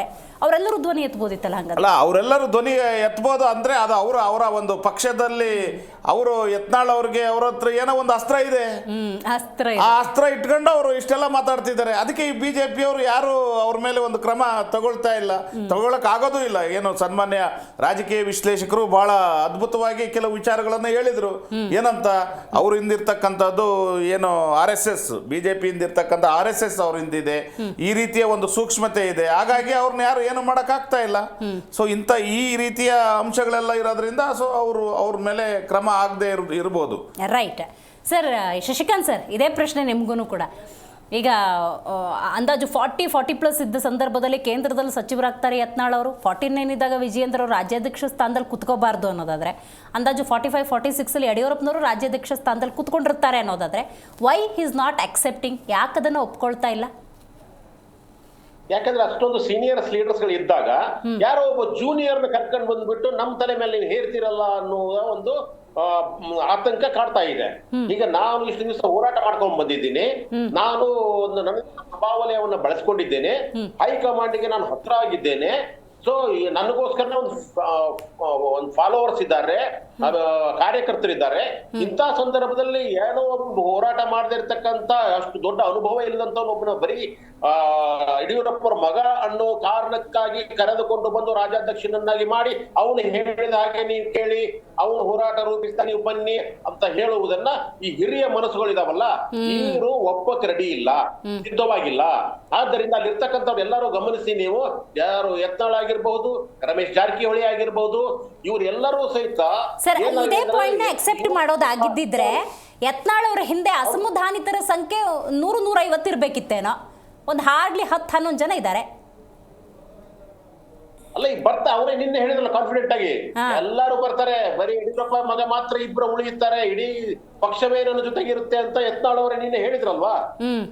ಸ್ವಲ್ಪ ಹಿಸ್ಟ್ರಿ ನೋಡೋದಾದ್ರೆ ಸರ್, ಹಿಸ್ಟ್ರಿ ನೋಡೋದಾದ್ರೆ ಹಿಂದೆ ಚುನಾವಣಾ ಚಾಣಕ್ಯ ವಿಜೇಂದ್ರ ಹೋದಲ್ಲೆಲ್ಲ ಗೆಲುವು ಅಂತ ಇದನ್ನೆಲ್ಲ ಪರಿಗಣಿಸಿ BJP ರಾಜ್ಯಾಧ್ಯಕ್ಷ ಸ್ಥಾನದಲ್ಲಿ ಅವ್ರನ್ನ ಕೂರಿಸಿದ್ದಾರೆ ಅಂತ ಇಟ್ಕೊಳ್ಳೋಣ ಹೈಕಮಾಂಡ್ ಅವರು. ಈ ಚುನಾವಣೆ, ಈ ಉಪಚುನಾವಣೆಯಲ್ಲಿ ಸೋಲಾಗಿರೋದ್ರಿಂದಾಗಿ ಅವರನ್ನು, ವಿಜೇಂದ್ರ ಅವರನ್ನ ಅವ್ರ ಸ್ಥಾನದಿಂದ ಕೆಳಗಿಳಿಸುವಂಥ ಸಾಧ್ಯತೆಗಳೇನಿರುತ್ತೆ? ಹೀಗೆಲ್ಲ ಹೋಮ್ವರ್ಕ್ ಮಾಡೋ ಚಾನ್ಸಸ್ ಇರುತ್ತಾ ಹೈಕಮಾಂಡು? ಇರುತ್ತೆ. ನಾನು ಹೇಳಿದ್ರೆ ಹೈಕಮಾಂಡ್ ಉದ್ದೇಶ ಇಷ್ಟೇ. ಅವರು ಹೈಕಮಾಂಡ್ ನಿಜವಾಗಿಯೂ ಸಹಿತ ಸಪೋರ್ಟ್ ಮಾಡ್ತಾ ಇರೋದು ಯಡಿಯೂರಪ್ಪನವ್ರಿಗೆ, ಯಾಕೆಂದ್ರೆ ಜಾತಿ ಕಾರಣಕ್ಕೆ. ಆದ್ರೆ RSS ಸಪೋರ್ಟ್ ಮಾಡ್ತಾ ಇರೋದು ಯತ್ನಾಳ್ ಅವ್ರಿಗೆ, ಅದು ಸಹಿತ ಜಾತಿ ಕಾರಣಕ್ಕೆ. ಈ ಲಿಂಗಾಯತ ಮತಗಳು ಏನಿದಾವಲ್ಲ ಅವು ಎಲ್ಲೂ ಬಿಟ್ಟು ಹೋಗ್ಬಾರ್ದು, ಅದು ಬಿಜೆಪಿಗೆ ಭದ್ರವಾಗಿರ್ಬೇಕು. ಆದ್ದರಿಂದ ಅವುಗಳನ್ನ ತರ್ತಕ್ಕಂತ ಒಬ್ಬ ಲೀಡರ್ ಬೇಕಾಗಿದೆ.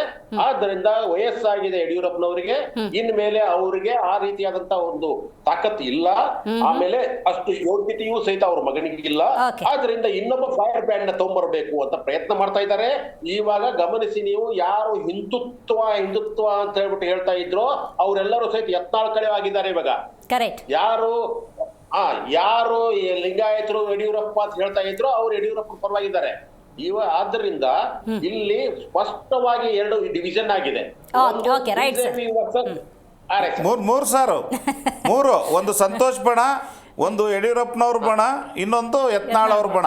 Okay, right. ಪ್ರಶಾಂತಿ ಅವರೇ, ಡಿಸೆಂಬರ್ ಅಂತ್ಯದ ವೇಳೆಗೆ ಇನ್ನೊಂದು ಯಾವ್ದು ಸರ್?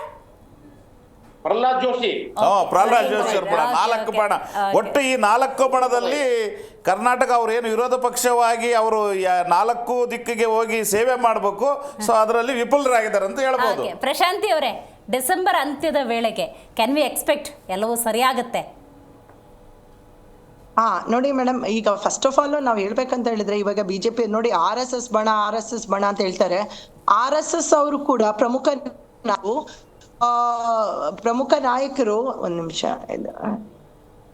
ನಾಯಕರು ಹೋಗಿ ಇದ್ರ ಬಗ್ಗೆ ಚರ್ಚೆ ಮಾಡ್ಕೊಂಡ್ ಬಂದಿದ್ದಾರೆ ಯತ್ನಾಳ್ ಅವ್ರ ಹತ್ರ. ಯಾವುದೇ ಒಂದು ವ್ಯತ್ಯಾಸ ಕಾಣಿಸ್ಲಿಲ್ಲ. ಹಾಗಾಗಿ ಮತ್ತೊಂದು ಏನಂತ ಹೇಳಿದ್ರೆ, ಈಗ ಒಂದು ಪಕ್ಷ ಅಂದ ಮೇಲೆ ಯಾರಿಗೆ ಹೆಚ್ಚು ಬೆಂಬಲಿತ ನೋಡ್ತಾರೆ. ಯತ್ನಾಳ್ ಅವರಿಗಿಂತ ಎಲ್ಲೋ ಒಂದು ಕಡೆ ವಿಜೇಂದ್ರ ಅವರಿಗೆ ಬಹುತೇಕ ಬೆಂಬಲಿಗರು ಇದ್ದಾರೆ. ನೀವು ಯಾವುದೇ ಕಡೆ ಹೋದಾಗ್ಲೂ ನೇರ ನೋಡಿ ಕಂಪ್ಲೀಟ್ ಆಗಿ ಹರ್ಟ್ ಮಾಡುತ್ತೆ ಕೆಲವರಿಗೆ, ಅವರ ಒಂದು ಸಹೋದ್ಯೋಗಿಗಳಿಗೆ ಹರ್ಟ್ ಮಾಡುತ್ತೆ. ಹಾಗಾಗಿ